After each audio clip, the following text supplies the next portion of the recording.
Jadi insya-Allah pada pagi ini kita akan mengadakan kursus umrah sehingga pukul 11. Insya-Allah pukul 11 kita santai je. Dan program kita pada pagi ini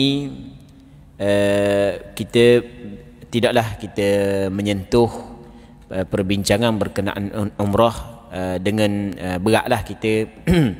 InsyaAllah kita ambil, kita akan sentuh poin-poin yang penting sahaja. Mana-mana yang penting kita akan sentuh.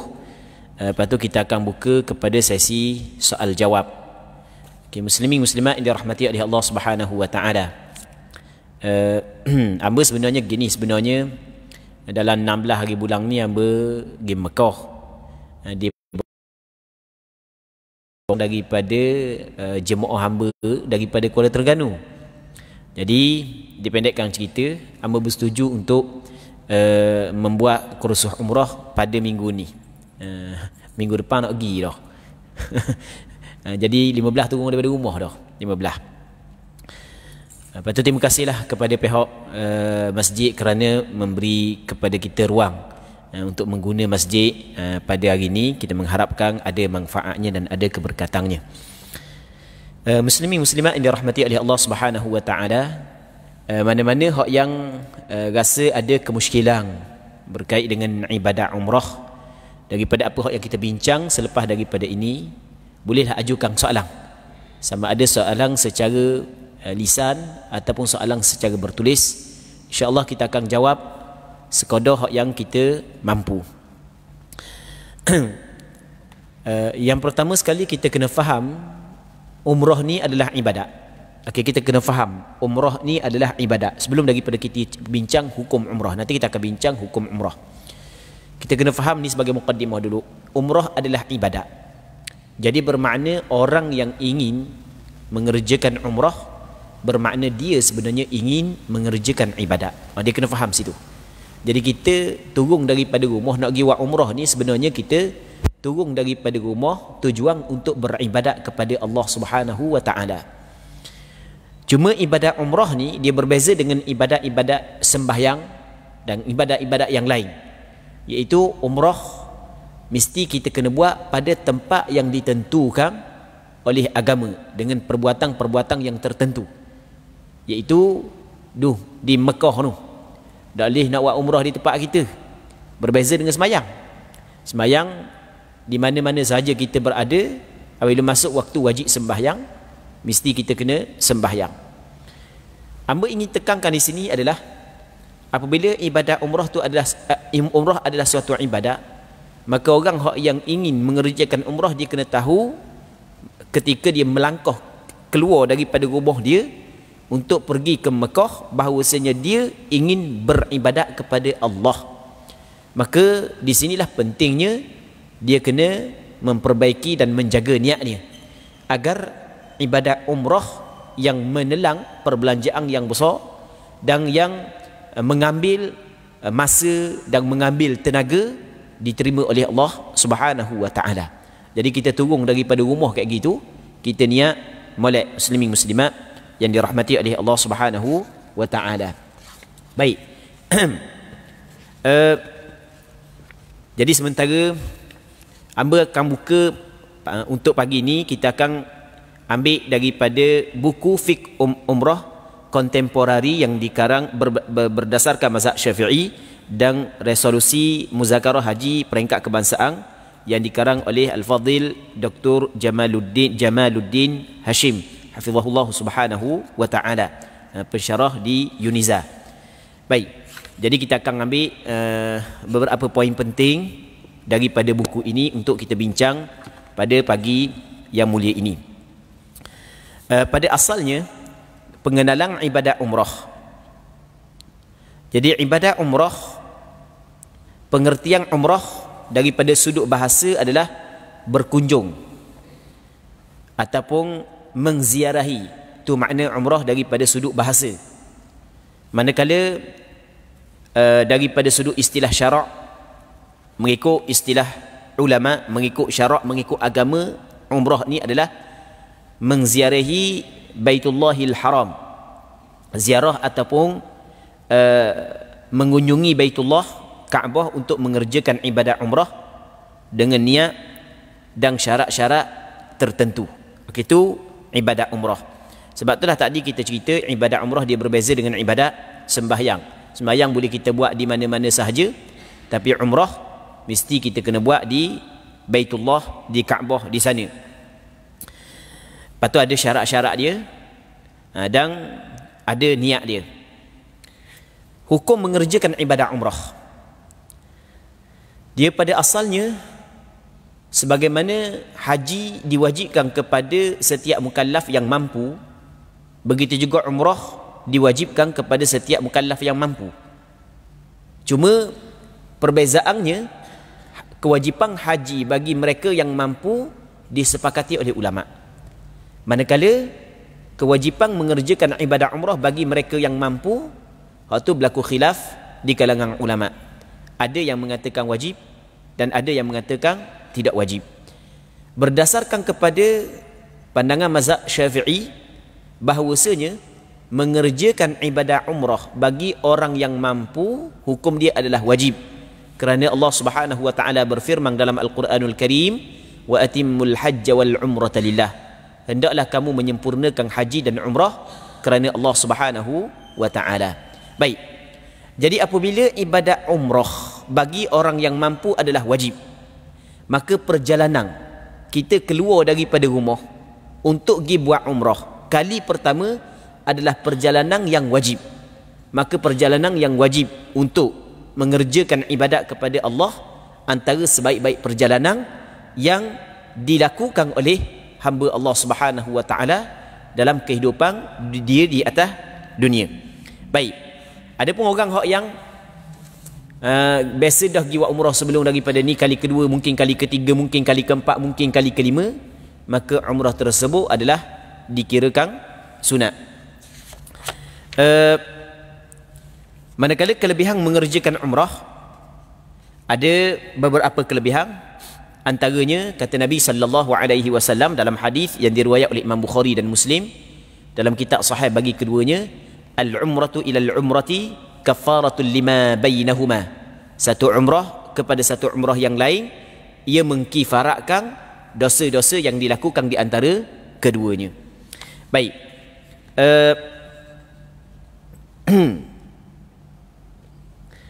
Ada satu lagi hadis yang diriwayat oleh Imam An-Nasa'i dalam kitab sunangnya, kata Nabi sallallahu alaihi wasallam, al-hujjaj wal-ummar wafdullah. Al-hujjaj wal-ummar wafdullah azza wa jal, in da'awhu ajabahum wa in istaghfaruhu ghafara lahum. Dalam hadis ni walaupun ada perselisihan di kalangan ulama hadis dalam menilaikan hadis ini, namun hadis ini memang cukup, kalau kita tengok, memang cukup hebatlah. Kata Nabi sallallahu alaihi wasallam, jemaah haji dan jemaah umrah itu adalah tetamu Allah. Tetamu Allah. Allah Ta'ala pasti memuliakan tetamu dia. Antara kemuliaan yang Allah Ta'ala bagi kepada tetamu dia adalah, andai kata mereka itu berdoa kepada Allah, nescaya Allah Subhanahu wa Ta'ala memperkenankan doa mereka itu. Manakala mereka yang memohon keampunan daripada Allah, nescaya Allah Subhanahu wa Ta'ala mengampun dosa-dosa mereka. Maksudnya tetamu-tetamu Allah, Allah Ta'ala bagi kepada dia doa yang mustajab. Maka di sinilah orang hak yang mengerjakan ibadat umrah, orang hak yang mengerjakan ibadat umrah, orang hak yang menjadi tetamu Allah Subhanahu wa Ta'ala, maka disarankan, dituntutkan kepada dia perbanyakkan berdoa kepada Allah, banyakkan doa. Cuma kita hari ni ada orang yang di sana, dia tahu dah di sana adalah tempat mustajab doa, kerana perjalanan dia ke sana untuk buat ibadat. Tapi dalam masa yang sama, mereka hanya berdoa berkait dengan kebaikan dunia sahaja, lupa untuk berdoa untuk kebaikan akhirat. Dia banyak gitu. Ada orang yang di sana sebab nak berdoa kerana nak cari jodoh. Ada orang di sana kerana nak doa supaya luluhkan lesen tertentu. Banyak hak yang kita jumpa lah. Sebenarnya benda tu tak ada masalah, kerana setiap perkara dituntut kita minta dengan Allah. Tapi sebenarnya hak yang lebih besar lagi adalah kita jangan lupa berdoa untuk kebahagiaan kita di negeri yang kekal abadi. Kadang-kadang kita duk fikir tentang benda kebahagiaan di dunia sahaja tanpa kita berfikir kepada benda yang lebih penting, iaitu kebahagiaan di negeri yang kekal abadi. Maksudnya, sebagaimana kita berdoa agar Allah Ta'ala bagi kepada kita kebaikan di dunia, maka kita kena perbanyakkan juga berdoa agar Allah Ta'ala memberi kepada kita kebahagiaan di negeri yang akhirat nanti. Baik. Waktu melakukan umrah, umrah ni boleh dilakukan sepanjang tahun tanpa dibataskan dengan waktu-waktu yang tertentu sebagaimana haji. Haji tidak boleh. Hari ni kita nak pergi buat haji tak boleh, sebab bukan waktu dia. Umrah bila-bila masa sahaja. Baik. Seterusnya syarat wajib umrah. Kita ada syarat wajib umrah.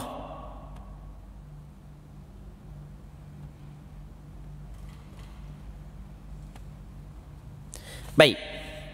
Syarat wajib umrah, untuk menjalankan umrah ini wajib dilakukan, untuk menjadikan umrah ini wajib dilakukannya, wajib dilakukan, ianya perlu memenuhi syarat-syarat berikut. Yang pertamanya Islam, baligh, berakal, merdeka, berkemampuan. Jadi orang yang cukup 5 syarat ni wajib dia buat umrah. Yang pertama Islam, orang kafir tak wajib buat umrah. Yang keduanya baligh, kanak-kanak tidak wajib buat umrah. Tapi kalau kita bawa anak kita yang masih lagi kecil pergi ke sana, pada kita buat umrah untuk dia, kita berniat untuk dia, lepas tu kita bawa dia pergi tawaf, bawa pergi sa'i, hukum dia dibolehkan, tak ada masalah. Bukan sunat je buat lagu tu. Cuma tidak diwajibkan dia buat umrah. Baik. Yang ketiganya berakal, orang gila tidak diwajibkan umrah. Yang keempat merdeka. Macam kita lah. Ni tak ada dah hamba, merdeka belaka. Hamba tidak diwajibkan umrah. Yang kelimanya berkemampuan. Berkemampuan, yang mana berkemampuan ni dia merangkumi 5 perkara. Yang pertama, mempunyai bekalan makanan dan minuman, perbelanjaan pergi dan balik daripada tanah air ke tanah suci. Kesemua perbelanjaan ini adalah lebihan daripada hutangnya dan perbelanjaan orang yang wajib ditanggungnya sepanjang permusafiran ini. Kedua, keselamatan terhadap nyawa, kemaluan, hartanya walaupun sedikit dalam perjalanan pergi dan balik. Yang ketiganya, terdapat air dan bekalan makanan di tempat-tempat yang kebiasaannya boleh didapati bekalan-bekalan tersebut dalam perjalanan dengan harga yang berpatutan. Yang keempatnya, mampu menaiki kenderaan tanpa menanggung kemudaratan yang teruk. Yang kelima, mempunyai kenderaan yang selayaknya atau disewa. Okey, ni dipanggil berkemampuan, dia merangkumi 5 perkara ini. Kalau zaman kita ni kok mudahnya ada pitih lah. Ada pitih. Okey, itu yang pertama. Yang keduanya, memang kesihatan saat itu mengizinkan untuk dia pergi ke sana. Okey. Lepas tu kesihatan yang keduanya, benda dalam perjalanan satu tak ada masalah, tak ada melintasi negara-negara yang berperang. Okey, sebagai contoh, maka ketika tu wajib dia mengerjakan umrah. Manakala rukun umrah. Okey, kita nak bincang berkenaan dengan rukun umrah. Dia rukun umrah ni dia ada 5 je. Dia rukun umrah bukan payah sebenarnya. Ataupun mengerjakan ibadat umrah ni bukan payah. Tapi di payah benda tak ada di depan. Jadi kita dengar je. Jadi apabila kita pergi sana, rupanya mudah lah. Cuma walaupun benda ni tak payah, mesti kena belajar lah. Kalau tak belajar memang tak kerti nak buat. Cuma kadang-kadang belajar saat ni tu, masalahnya adalah kita tak fokus kepada benda yang sepatutnya. Sebagai contoh lah, nak cerita dalam kursus umrah ni, dalam kursus umrah panjang 2 jam. Tengah-tengah dalam duk bincang berkenaan dengan rukun ke, berkenaan dengan wajib ke, berkenaan dengan cara tawaf ke, maka penceramah dia akan selit lah cerita-cerita. Kadang-kadang dia selit bab beli, kadang-kadang selit bab tu, selit bab ni. Main selit bab tu, bab ni, orang yang jenis minat benda tu dah. Jadi dia fokus kepada benda yang kita selit. Perbincangan asal dia tinggal. Akhirnya 4 kali dia khusus tak faham lagi. Jadi gitu lah. Kita dalam masa 2 jam ni, kita kadang-kadang kita nak kita masuk bab lain. Okey, sampai sana kalau nak beli barang, beli sini murah sikit. Barang gini comel, barang gini tak payah beli. Kalau orang tamat, mokcik ni, pokcik, fokus kepada beli dah. Dah ingat dah benda yang belajar. Lepas tu orang kata dah pandai dak pergi buat umrah, dak pandai lagi. 4 kali pergi khusus dah. Rupanya dia silap fokus. Hak tu kita sampingang je hak tu sebenarnya. Baik. Muslimin muslimat yang dirahmati oleh Allah Subhanahu wa taala. Jadi rukun umrah sebenarnya mudah je, 5 perkara. Yang pertamanya berniat. Yang keduanya adalah tawaf. Yang ketiganya bersa'i. Yang keempatnya bergunting ataupun bercukur. Tu je. Cuma nak buat saat ni tu bukan secepat sebutan hak yang hamba sebut. Hamba sebut tak sampai seminit. Nak buat bukan secepat sebutan hak yang hamba sebut. Maksudnya dia perlu kena makan masa juga. Sebab daripada tempat hak yang kita nak niat, nak sapa kepada Mekah, jauh. Lepas tu nak pusing 7 keliling Kaabah, makan masa kau. Lepas tu tambah-tambah ni pula ada peraturan. Nak masuk saat ni tu kena, adalah peraturan-peraturan dia. Mungkin berubah daripada satu masa kepada satu masa yang lain. Mungkin angin dia tak comel sikit. Hak yang bahagian jaga di masjid dia buat peraturan. Nak masuk, kalau tak cukup syarat ni tak boleh masuk dalam kawasan masjid. Kalau cukup syarat baru boleh masuk. Jadi payah. Lepas daripada tu kena sa'i pula. Lepas sa'i kena cukur ataupun kena gunting. Baik. Jadi rukun umrah muslimin muslimat yang dirahmati oleh Allah Subhanahu wa taala ada 5. Yang pertamanya niat, yang keduanya adalah tawaf, yang ketiganya sa'i, yang keempat bercukur atau bergunting, yang kelimanya tertib. Okey, kita ikut tu aturan dia. Cuma tertib ni kita kata dia masuk dalam aturan hak yang kita buat tu, hak yang sebenarnya perbuatan kita 4 tu je. Tertib selagi kena ikut aturan dia. Baik, nanti kita akan bincang satu-satu berkait dengan rukun umrah. Dia di sana ada wajib umrah. Saat ni rukun umrah. Lepas tu dipanggil ada pula wajib umrah. Wajib umrah ni benda istilah wajib dalam umrah bermaksud perkara-perkara yang mesti dilakukan. Jika tidak dilakukan, umrah tetap sah. Akan tetapi wajib ke atas orang yang meninggalkan perkara-perkara tersebut menyempurnakan dam dengan syarat-syaratnya. Dia kalau wajib umrah, kalau tak buat, dia tidaklah menyebabkan umrah tidak sah. Umrah tetap sah. Cuma wajib dia kena bayar dam kalau dia tidak mengerjakan wajib umrah. Berbeza dengan rukun umrah. Rukun umrah mesti dia kena buat belaka. Kalau dia tidak buat, selama itulah umrah dia belum sempurna. Kalau dia tinggal tu, tak jadilah sebab tak ada rukun. Okey, dia bab rukun umrah lain, bab wajib umrah lain. Itu kita kena faham. Nanti kita akan bincang satu-satu. Muslimin muslimat yang dirahmati oleh Allah Subhanahu wa taala. Antara wajib umrah yang disebut dalam buku ni, berniat ihram di miqat. Ini dipanggil wajib umrah. Dia kata wajib umrah ada 2 perkara. Yang pertamanya adalah berniat ihram di miqat.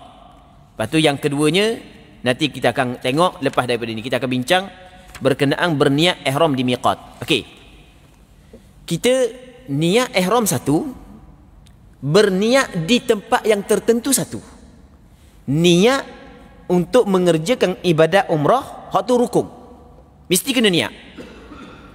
Satu, bab niat nanti kita akan cerita lepas daripada ni. Yang keduanya, niat umrah di tempat yang tertentu yang ditetapkan oleh Rasulullah, hak tu dipanggil wajib. Jadi kalau kita niat, cuma kita tak niat situ, kita niat melepasi daripada tempat tersebut, maka sah ibadat umrah kita. Cuma wajib kita kena bayar dam. Nanti kita akan cerita lepas daripada ni. Okey, kita di sana ada tempat yang mesti kita kena berniat. Bagi orang yang ingin melakukan ibadat umrah, apabila dia lalu kat tempat tu, dia tidak boleh melepasi tempat tersebut melainkan dalam keadaan dia telah berniat untuk mengerjakan ibadat umrah. Itu dipanggil mana? Berniat di miqat, di tempat. Kita jemaah umrah daripada Malaysia, dia ada 2 jalan. Yang pertamanya dia masuk Madinah dulu. Daripada Madinah dia pergi ke Mekah. Okey, kita Malaysia, Madinah, Mekah. Lepas tu baru balik Malaysia semula. Yang keduanya adalah Malaysia, Mekah, baru pergi ke Madinah. Jadi maksudnya ada orang nak pergi Mekah melalui Madinah, ada orang daripada KLIA terus ke Mekah. Okey, kita cerita satu-satu. Okey, kita ambil hak yang masuk Madinah dulu. Orang hak yang masuk Madinah dulu, miqat dia adalah nama tempat, satu tempat nama dia Bir Ali ataupun Abar Ali. Kalau dulu orang panggil nama tempat tersebut Dhul Hulaifah. Ni orang panggil Bir Ali ataupun Abar Ali. Kita kalau orang suruh kita pergi memang tak reti, tak kenal tempat orang. So kata tempat orang, tempat kita pun dalam tempat-tempat tertentu kita tak tahu. Baik. Jadi nama tempat Bir Ali. Jadi kita daripada Mekah kita naik bah, biasanya bah akan berhenti di situ. Dan pembimbing umrah kita, kalau bahasa Arab dipanggil mutawif, dia akan khabar kepada kita. Ni siapa ada Bir Ali weh. Bagi orang yang nak tunggu semayang, tunggu orang semayang dulu. Ni sebagai contoh je ni. Orang nak tunggu semayang sunat ihram, tunggu orang nak mandi sunat ihram, okey tunggu belaka dulu. Lepas tu pakai yang ihram belaka lepas tu sebab sini kita nak kena berniat tu di Bir Ali. Baik. Jadi mesti kena niat di situ orang hak yang daripada Madinah. Dan sebenarnya boleh berniat sebelum daripada sampai Bir Ali. Tapi tidak afdal. Afdal kita berniat pada Bir Ali. Sebelum daripada Bir Ali boleh kita nak niat di hotel, nak niat dah. Boleh, tak ada masalah. Tapi hak yang lebih afdal kita berniat di Bir Ali, di tempat tu. Kalau melepasi tempat tersebut tak niat lagi, maka dia saat ni tu telah meninggalkan perkara yang wajib. Dia meninggalkan perkara yang wajib, sepatutnya dia kena berniat di Bir Ali. Lepas daripada Bir Ali tak berniat lagi, baru tak berniat, maka dia telah meninggal perkara yang wajib. Cuma kadang-kadang berdosa, kadang-kadang tak. Berdosa sekiranya sengaja, tak berdosa sekiranya terlupa. Dah aku terlupa nak niat, tak berdosa. Cuma sama ada berdosa ataupun tidak, kalau dia niat melepasi Bir Ali, wajib dia kena bayar dam. Dam nanti kita akan cerita, antaranya adalah kena sembelih seekor kambing. Kalau tidak mampu, nanti kita akan cerita sesa lepas daripada ni. Mesti kena sembelih seekor kambing sebagai bayar orang. Dam. Kerana dia telah meninggalkan perkara yang diwajibkan. Cuma dosa ke tak kena tengok. Kalau sengaja, dosa lah. Tak sengaja, tak dosa. Baik. Tu kalau kita pergi rombongan jemaah, kita pergi rombongan jemaah tu, kadang kita sebagai ahli jemaah ni tolong beri peringatan sikit kepada kadang-kadang mutawif di lala juga. Pembimbing umrah kita tu kadang-kadang lala kau. Lala mana? Kan kita biasanya kita naik atas bah. Kita naik atas bah. Apabila naik atas bah, kita pun pegang speaker. Cakap-cakap, tak apa kita niat lagi. Kita niat rupa-rupa je dah ingat duk cakap bab tu, duk cakap bab ni, duk suka tu, duk suka ni. Jadi ahli jemaah ramai-ramai tu tolong ingat. Ustaz, kita nak niat lagi, kena khabar gitu. Baik, sebab kalau melepasi miqat masih lagi tidak berniat, lepas tu baru berniat, maka wajib kena bayar dam belaka. Kalau tak sengaja tak dosa. Kalau sengaja dosalah. Tapi biasa tak ada orang kita buat dengan sengaja. Biasanya sebab tertidur ataupun terlupa. Biasa gitulah Kang. Baik, jadi wajib dia kena bayar dam. Melainkan kalau konam mula. Konam mula, serubah konam mula. Kalau bos 10 km ada masalah. 10 km minta dari babah konam mula, tambah WBT 50 hia ke 100 hia ke, memang konam mula. Kalau dapat 50 hia 100 hia. Kalau tak apa lah. Dah kalau main 100 km baru sedar tak ingat nak niat lagi. Jadi habis butibah. Kena bayar dam. Dah kalau 45 orang dak 45 ekor kambing. Jadi seorang seekor kambing. Muslimin muslimat yang dirahmati oleh Allah Subhanahu wa taala. Tu bagi orang hak yang mari daripada Madinah. Ada pun orang hak yang datang daripada Malaysia terus ke lapangan terbang Jeddah untuk masuk Mekah terlebih dahulu, maka miqat dia adalah nama tempat Qarnul Manazil. Cuma tak turun tempat Qarnul Manazil, tak turun atas flight, atas kapal terbang. Dan kebiasaannya kapal terbang khabar kepada kita. Dak lama dah ni, dak sampai dah miqat Qarnul Manazil. Maka kita masa duduk atas kapal terbang tu kita niat jangan melepasi miqat Qarnul Manazil. Untuk kita berniat. Nak niat sebelum daripada miqat boleh. Lebih afdal niat di miqat. Ya Qarnul Manazil dia akan khabar. Flight akan khabar. Jadi kalau kita tidur tu, jirang-jirang kita tidur, jadi pakak tolong gerak belaka. untuk kita berniat. Andai kata kalau kita tidak berniat di situ dan kita berniat melepasi miqat, maka wajib kita kena bayar dam. Cuma dam saat itu gugur apabila kita balik semula kepada miqat. Jadi lepas tu kita niat, sampai judah baru kita niat. Sebagai contoh, maka wajib kepada kita bayar dam. Kalau tak mau bayar dam, maka caranya pergi mula di miqat. Dan pergi mula mana kita tak tahu. Traveler ni dia ada ziarah ke Taif. Ziarah ke Taif, lepas tu dia akan melalui miqat Qarnul Manazil. Nanti lepas daripada balik Taif, dia akan lalu miqat Qarnul Manazil, hak bawah darat pula. Jadi kita duduk dalam ihram lah. Jadi orang tawaf, kita duduk tawaf lagi lah, sebab kita nak pergi ke miqat dulu. Itu untuk untuk tak mau bayar dam. Kalau nak bayar dam, pakai tawaf lalu lah. Baik. Muslimin-muslimat yang dirahmati oleh Allah Subhanahu wa taala. Okey, itu wajib umrah yang pertama. Yang kedua, wajib umrah yang kedua adalah memakai pakaian ihram. Baik. Memakai pakaian ihram. Bukan. Wajib umrah ada dua perkara. Pertama, berniat ihram di miqat. Okey, selesai. Yang keduanya, yang kedua gini. Yang keduanya meninggalkan larangan dalam ihram. Itu baru tu. Yang kedua, kita kena tinggalkan larangan dalam ihram. Dia kita apabila kita berihram, di sana ada larangan yang dilarang kepada kita untuk kita buat. Ada larangan yang khusus untuk lelaki sahaja, ada larangan yang khusus untuk perempuan sahaja, dan ada larangan yang dilarang kepada lelaki dan perempuan. Dia larangan dia terbagi kepada tiga. Ada larangan khusus untuk lelaki, ada larangan khusus untuk perempuan, ada larangan lelaki pun dilarang, perempuan pun dilarang. Baik. Antara benda yang dilarang adalah sebagai contoh memakai pakaian yang tertentu, sebagai contoh menghilangkan bulu, menghilangkan rambut, dan kesemua perkara itu kita akan sebut lepas daripada ni. Baik. Cuma kita nak bincang berkenaan dengan persiapan untuk melakukan ibadat umrah. Sama ada orang yang masuk Madinah dulu ataupun orang yang terus pergi ke Mekah. Jadi orang lelaki, dia ada kena pakai pakaian dia. Dia tak boleh pakai macam pakaian biasa. Dia tak samalah dengan orang puang dalam masalah ni. Orang lelaki, dia kena pakai pakaian dia. Pakaian dia biasanya kita pakai hak ni lah.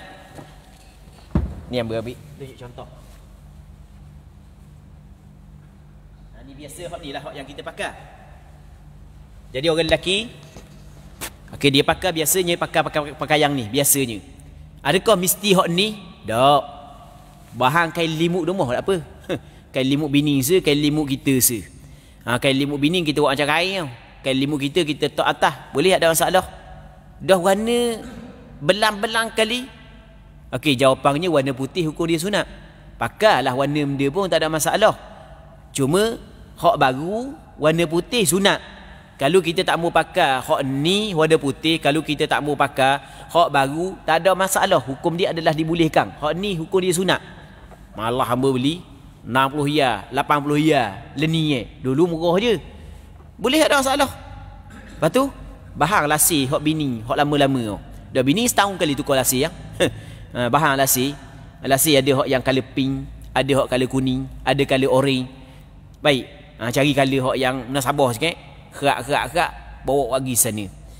Orang tengok pelik, cara kau orang Yang penting ibadat kita sah. Cara kau orang kan kita guna bitih ya. Okey, boleh ada masalah. Tak ada masalah, boleh je. Cuma hak yang paling comel warna putih. Hak tu hak yang paling comel. Macam ke semayang, kita semayang, pakai baju dia pun yang penting tutup aurat. Warna dia tak ada masalah. Cuma hak yang paling comel warna putih. Sebagaimana ketika kita semayang, kita bukan semua pakai warna putih. Kadang pakai warna ni, kadang pakai warna ni. Baik, sama juga dengan mengerjakan ibadat umrah. Boleh nak pakai warna benda sekali pun, tak ada masalah. Cuma putih dengan hak baru, hak tu hak yang paling comel. Baik, jadi kita dalam bab hal-hal tertentu ada benda hak yang tidak boleh kita nak pakai, tidak boleh kita nak buat. Benda tu adalah dilarang. Nanti kita akan cerita pantang larang pantang larang kepada orang yang mengerjakan ibadat umrah lepas daripada ni. Cuma hak yang amun nak bincang sekarang ni adalah persiapan. Jadi sebelum daripada kita memakai pakaian ihram, ada perkara-perkara sunat hak yang sunat kita buat. Perkara sunat ini bermaksud ada adat yang amat digalakkan untuk dilakukan bagi melengkapi kerja-kerja umrah. Tapi perkara sunat ni kalau kita nak buat tak ada masalah. Cuma comel je kita buat. Antaranya adalah kerak kuku dulu. Sebelum daripada kita berniat kerak kuku. Jadi kalau kita masuk Madinah dulu, masa duduk di hotel tu, kita nak pergi Mekah bila? Nak pergi Mekah esok. Ataupun kita nak pergi Mekah karang. Pagi ni kita kerak kuku. Lepas tu menanggalkan bulu ketiak dan hari-hari. Cabut dulu ketiak. Cabut dulu bulu hari-hari. Cukur dulu bulu kemaluang tu. Mengandang misah. Orang lelaki andang misah, wicomel dulu. Janggut dan rambut, andang janggut wicomel. Sebab ia janggut ni benda makruh kerak. Kita wicomel janggut. Dia melainkan hak yang lebih daripada tapak tangan boleh kerak. Sama juga rambut. Okey, kita comel dulu rambut kita. Ni antara benda hak yang disunatkan sebelum daripada kita berniat umrah. Lepas tu mandi sunat ihram. Sebelum daripada kita berniat umrah, sunat kita mandi sunat yang dinamakan sebagai sunat ihram. Dan hak yang comelnya kita mandi adalah di miqat, di Bir Ali. Tapi kalau kita pergi sekupulang, contoh kalau hamba lah bawa ada jemaah sebuah bah, hamba tak sarankan mandi di Bir Ali sebab apa orang ramai. Ada jemaah hamba orang tua-tua pula. Orang tua-tua dah nak turun bah dah sesah. Dah bah bukan boleh parking tempat mandi, parking jauh, ramai banyak bah tau. Dah pocik pula kita kemudian bah warna sekian, tempat sekian. Dia turun kayak gini nak sapa di bah pula. Tak tahu mana, kayak gini nak tunggu dah tandah orang ramai. Jadi ambil masa parok situ. Jadi kita sarankan mandi di hotel. Jadi awak mandi dulu di hotel, niat mandi ihram. Baik. Tapi di hotel kita tak niat lagi, mandi dulu. Ini antara benda yang sunat kita buat sebelum daripada kita berihram. Sama juga memakai minyak rambut. Sunat pakai minyak rambut dulu. Orang lelaki ke orang perempuan ni sebelum dia berniat lagi kan. Lepas minyak tak boleh dah. Pakai dulu minyak rambut. Pakai dulu minyak di janggut. Sebelum berniat. Sunat buat benda ni. Pakai dulu. Lepas tu benda lagi. Memakai bau-bawang di tubuh sahaja. Rasulullah kalau sebelum daripada berihram, Rasulullah pakai bau bawang sehingga nampak kesan bawang di tubuh Rasulullah. Wangi dulu tubuh. Manakala tidak disunatkan kita memakai bau bawang pada pakaian. Hak yang kita kata memakai bawang di tubuh ni adalah untuk lelaki. Manakala perempuan boleh je dia pakai, tapi jangan memilih wangian hak yang kuat bau. Hanya sekadar sikit-sikit tak ada masalah. Sebagai contoh yang disebut di sini, bagi wanita guna bawang yang kurang kuat baunya atau sekurang-kurangnya memakai penghilang bau ketiak. Jadi pakai hak yang berhilang bau ketiak tu orang perempuan. Orang lelaki tak apa. Sebelum daripada ni berniat pakai di tubuh, jangan pakai di kait ihram. Pakai di kait ihram nak pakai tak ada masalah, tapi tidak disunatkan. Disunat pakai di tubuh. Lama di tubuh wangi. Okey. Hak yang kita sebut saat ni, perkara-perkara sunat saat ni tu juga sunat dilakukan oleh wanita yang berada dalam keadaan haid. Dia kadang-kadang sampai di miqat ataupun sebelum sampai di miqat, orang puan datang haid. Ataupun duduk Madinah, orang puan datang haid. Haid tak kering lagi. Melalui miqat saat itu masih lagi ada haid dia. Mungkin 2 hari lagi kering. Adakah sunat-sunat hak yang kita sebut saat ni sunat juga dilakukan oleh perempuan tersebut? Jawapannya ya, sunat. Orang puan hak yang datang haid pun sunat dia mandi sunat ihram. Okey, sebagai contoh. Dia bukanlah kalau orang puan tu datang haid tak boleh dia nak buat ibadat umrah mesti kena kering haid. Tak. Orang puan dalam haid boleh niat. Cuma hak tak lesa je, tawaf aje. Nanti tawaf lepas daripada kering darah haid dia. Baik.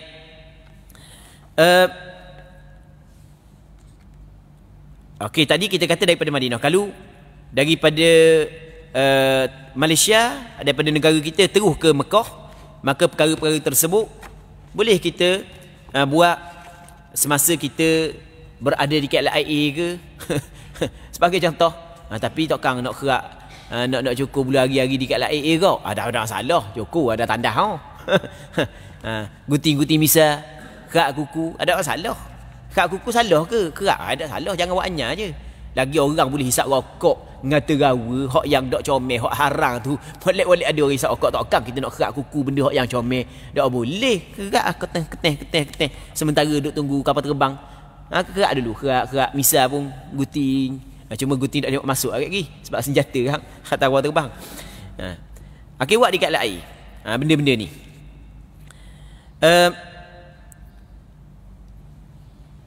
Katanya bagi jemaah yang terus masuk ke Mekah melalui tanah air, perkara-perkara sunat ini dilakukan di mana-mana tempat sebelum menaiki pesawat. Okey, itu kita cerita dah. Selepas melakukan perkara-perkara sunat, jemaah hendaklah memakai pakaian ihram. Pakaian ihram wajib menepati syarat-syaratnya. Sunat berwarna putih dan baru sebagaimana yang kita sebut dah. Dia kena pakai pakaian ihram dulu baru niat. Okey, pakai pakaian ihram dulu. Orang lelaki sunat pakai 2 helai ni lah. Orang puang macam biasa je orang puang. Cuma orang puang tidak boleh tutup muka dengan pakai sarung tangan. Orang puang. Ya orang lelaki tu sikit orang lelaki. Jadi orang lelaki pakai 2 helai ni. Cara pakai ikut nak pakai warna pun. Yang penting tutup aurat. Tak ada. Kena pakai gini baru boleh. Hak gini tak boleh. Tak pakai mungkinlah lagu mana pun. Yang penting tutup aurat. Cuma dia kadang-kadang kalau kita tak pandai pakai ni jalan jadi speed. Orang lain siapa lama dah. Kita jalan lakoh jadi speed sebab tak pandai pakai. Yang keduanya kalau tak pandai pakai ni memang nampak tutup tapi apabila kita lakoh luas sikit buka sampai kepala lutut. Jadi kena belajar juga cara pakai. Cuma cara pakai ni kita reka sendirilah pakai lagu mana. Cuma kena nak belajar ni adalah yang pertama untuk langkah tu jadi luah. Yang keduanya adalah masa kita lakoh saat ni tu tak nampak aurat. Okey, benda ni. Dan orang lelaki kena pecah belaka pakaian-pakaian hak dalam dia. Spender tak boleh pakai. Jangan tanya, spender tak boleh pakai ke? Kamu tak selesa ke spender tak boleh pakai? Selesa ke tak selesa ke? Memang gitu kewajipanmu. Mu nak umrah mesti kena pecah spender. Dah kalau pecah spender tak bahaya ke? Pakai kain gini. Bahaya ke tak bahaya? Caranya awak saat ni tu jaga duduk lah. Jangan dah lah spender tak pakai kain ni pula. Cari tangga duduk kakak je. Tu tak boleh lah.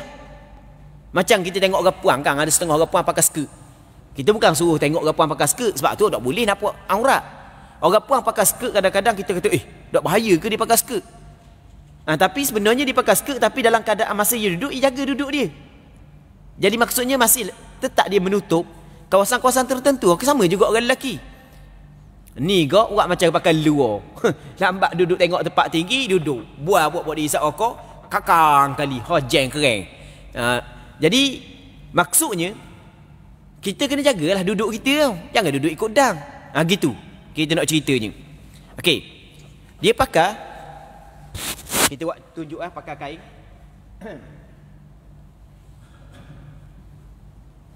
Kain ni mana-mana ada jual. Kalau orang yang masuk Madinah dulu tak susah beli sini, tak apa. Hamba kalau masuk Madinah dulu, hamba tak beli pun, hamba beli sana. Sana murah sikit. Baik. Jadi cara dia ikutlah kita nak buat guanda pun. Yang penting tutup aurat. Kita nak buat guanda pun tak ada masalah. Yang penting tutup aurat. Nak buat gini pun tak apa. Yang penting tutup aurat. Ataupun nak buat gini pun tak apa. Boleh belaka. Boleh belaka buat ganda pun. Cuma ada orang ajar dan kita pun buat gitu juga. Kalau buat gini ni dia lebih tertutup lah. Dan melangkah pun tak tu sangat. Okey, kita buat gini. Okey, kita lebihkan lepas tu buat lebih kita buat gini.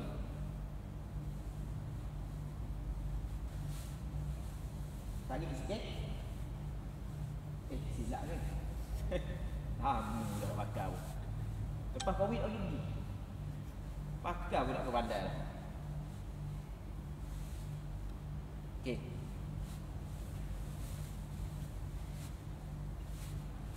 Kalau ni kita nak jatuh pun tak apa. Tidak buat ke nak jatuh tu kan. Ni kalau kita tak silap pakai kita jatuh ni nampak kepala lutut. Okey. Okey, boleh faham kan? Jadi jakoh pun tak ada masalah. Ya gini pula dah. Cuma ada nak sedap lagi cari tali pinggang pakai tali pinggang. Main kalau tak pakai tali pinggang bini dengan bini. Bini duduk dalam pisau. Jadi tok lelaki jalan laju, bini pegang sini. Dia jalan lambat, dia pegang. Jatuh duk sajinya. Baik. Hak atas ni pakai gani pun. Nak letak gani pun tak ada masalah. Kita letak begini biasa mah. Letak begini je. Ha. Mudah je. Letak gitu je lah. Hak atas. Adapun bukan ni bukan ni. Ini bukan ni. Hak bukan ni. Hak ni sunat masa tawaf. Sebelum tawaf buka lah. Tutup lah sebelum tawaf. Kaki nak tawaf, sunat kita buka ni. Ha, tawaf. Tawaf mana? Tawaf umrah kaki. Bukan setiap tawaf. Tawaf-tawaf lain, tawaf sunat tak pakai benda ni. Kita pakai biasa je. Ni masa kita nak tawaf umrah kaki. Sunat kita buka ni. Baik. Ha, mudah je pakai.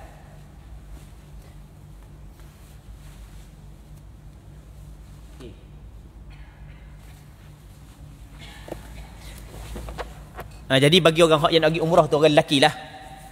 Sebelum daripada pergi tu beli pakaian pakai di rumah. Pakai warna. Kalau nak benda nak suka lagi, nak meriah lagi, pakai belaka pakai anak bini. Kita pakai depan anak bini. Biar pakai suka belaka ayah pakai lagu mana. Betul ke tak pakai. Jadi biar kita benda latih dulu kan hak yang patut kita pakai. Masa duduk di rumah. Baik. Tapi kalau tak pandai pakai pun khabar ke mutawih je, khabar kepada pembimbing kita je. Tolong pakai ke buat cik sikit orang tolong pakai tolong pakai buat gitu, buat gini macam ke budak baru sunat tolong pakai. Baik. Okey.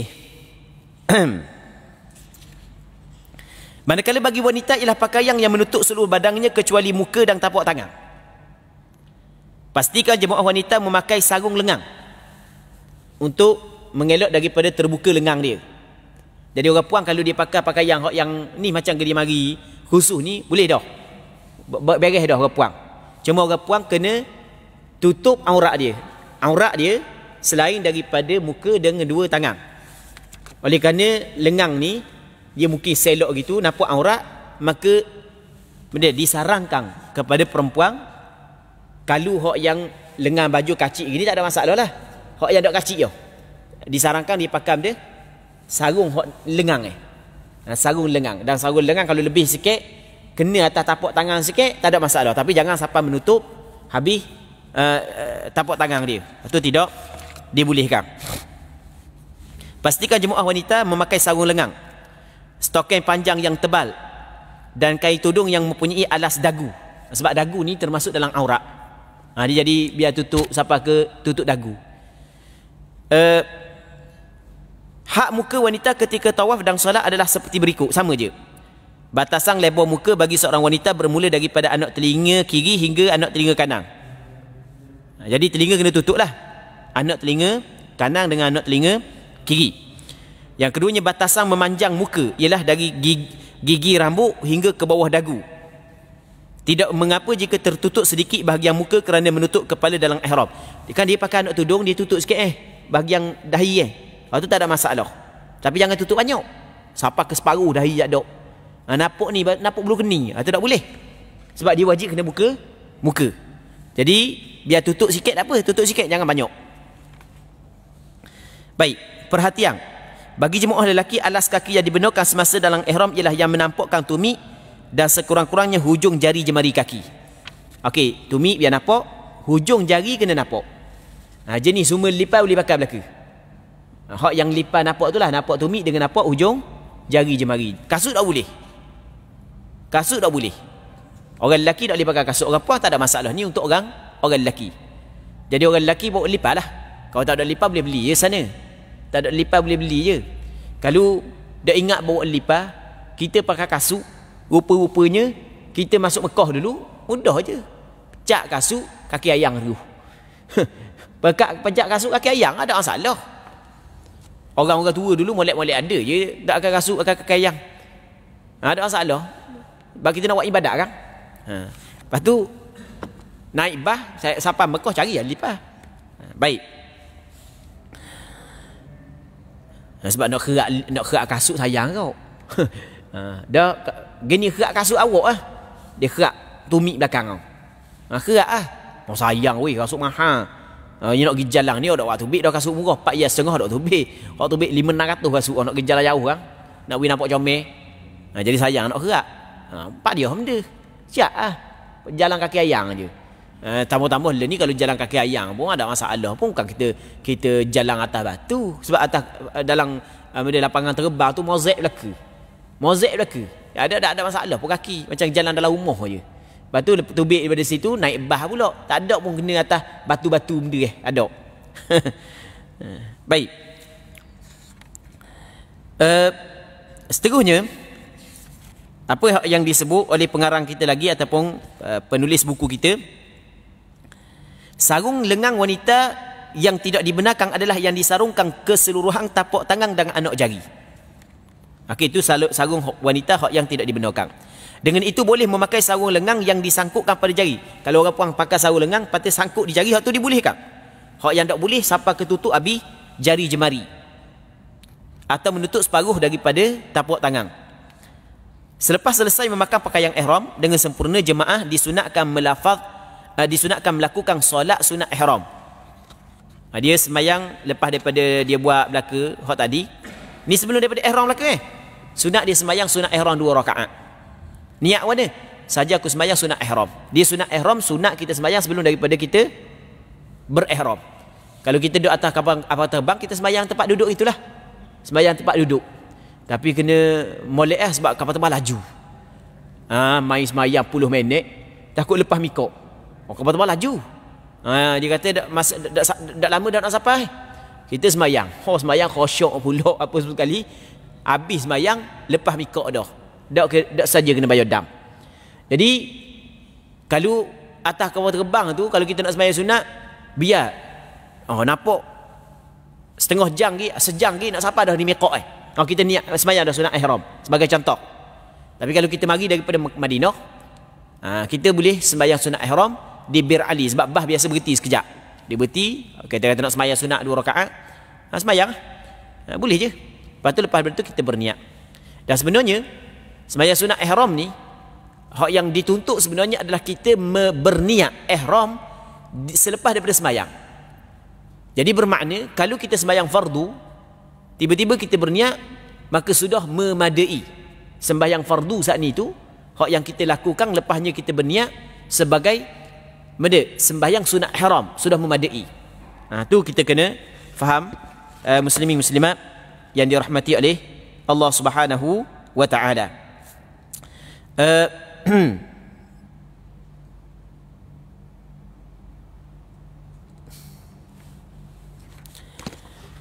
Lepas daripada kita sembahyang sunat ihram, cuma selagi masalah sembahyang sunat ihram, hak ni perlu kita kena sebut juga.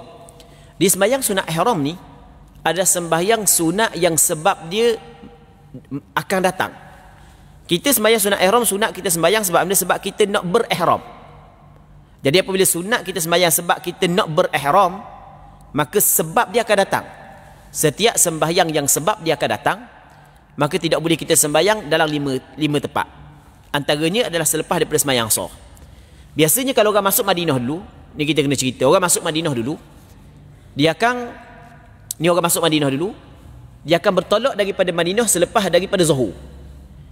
Pembimbing umrah dia kata mana, kat kita sembahyang Zuhur di masjid, lepas sembahyang Zuhur tu imam bagi salam, terus kita sembahyang asar, jamak lalu. Okey, kita sembahyang dah asar.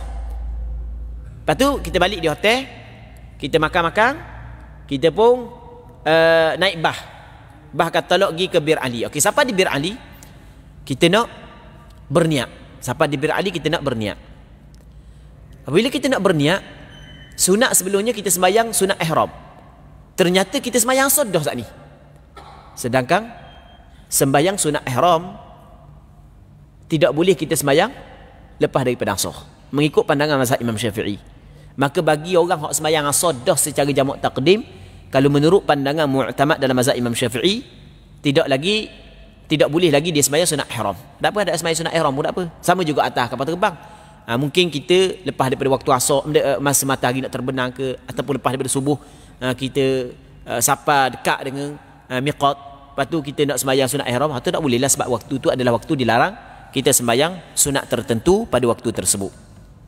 Baik, dah kan nak sembahyang sunat ihram macam sembahyang sunat biasa saja. Aku sembahyang sunat ihram 2 rakaat kerana Allah Ta'ala, lepas tu lepas daripada baca takbiratul ihram, kita baca doa iftitah, sunat baca doa iftitah, lepas tu baca al-fatihah, lepas tu baca surah, ikutlah surah benda. Nak mudah baca qul ya ayyuhal kafirun rakaat pertama, qul huwallahu ahad rakaat yang kedua. Baik,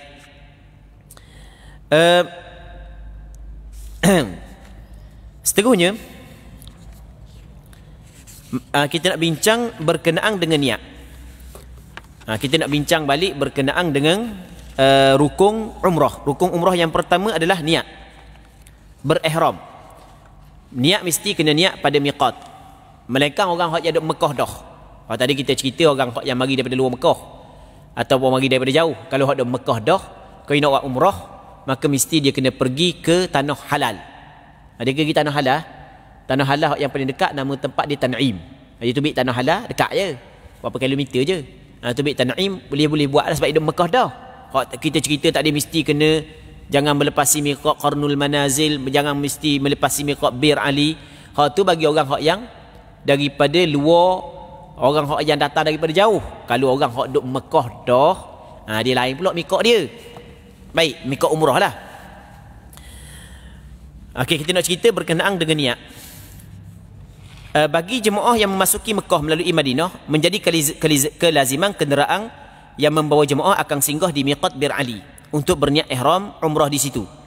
Apabila bas mahu mula bergerak dari miqat Bir Ali menuju ke Mekah, jemaah hendaklah berlafaz niat umrah dalam keadaan menghadap kiblat jika keadaan mengizinkan. Ya, sunat menghadap kiblat dan sunat melafazkan. Cuma hak yang wajibnya adalah berniat dalam hati. Lafaz niat umrah kan? Nawaitul umrata wa ahramtu biha lillahi ta'ala. Kalau kita terjemah kepada bahasa Melayu, saja aku berniat umrah dan berihram dengannya kerana Allah Ta'ala. Adakah mesti kita kena sebut nawaitul umrata wa ahramtu biha lillahi ta'ala? Tak. Adakah mesti kita berniat dalam bahasa Arab? Tak. Niat dalam bahasa kita je. Dalam hati kita hadirkan, dalam hati kita, saja aku nak buat umrah, saja aku mengerjakan ibadat umrah dan aku berihram dengannya kerana Allah Ta'ala. Apa dia berihram?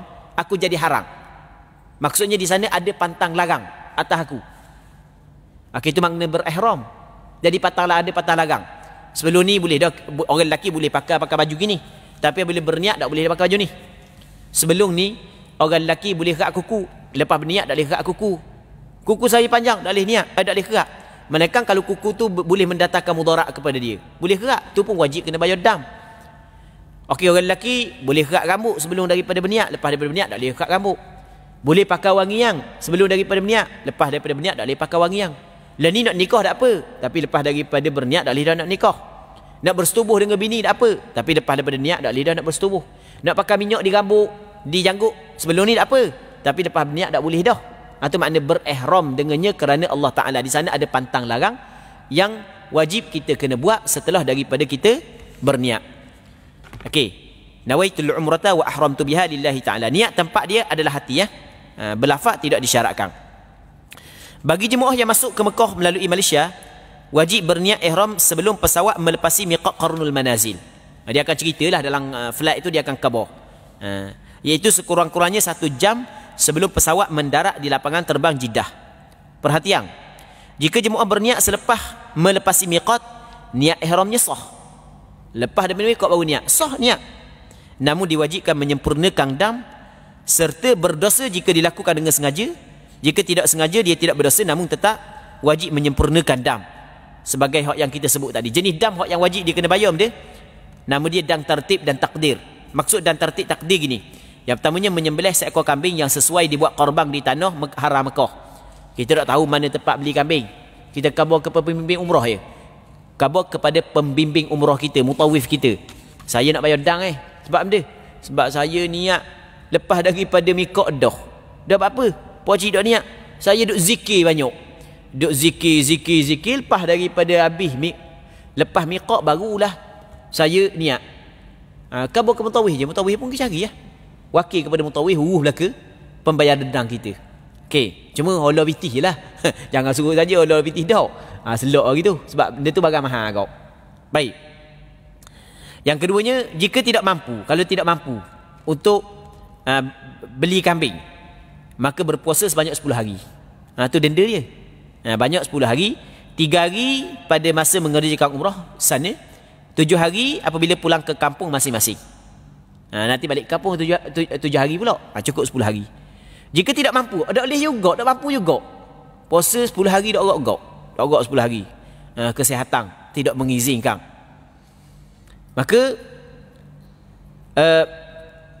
jika tidak mampu kerana tua atau sakit berlarutan, hendaklah bersedekah 10 cupok makanan asasi. 10 cupok bagi kepada fakir miskin. 10 cupok sikit je. Secupok lebih kurang dalam 600 gram. Setengah kilo lebih sikit je. Sikit ada banyak mana.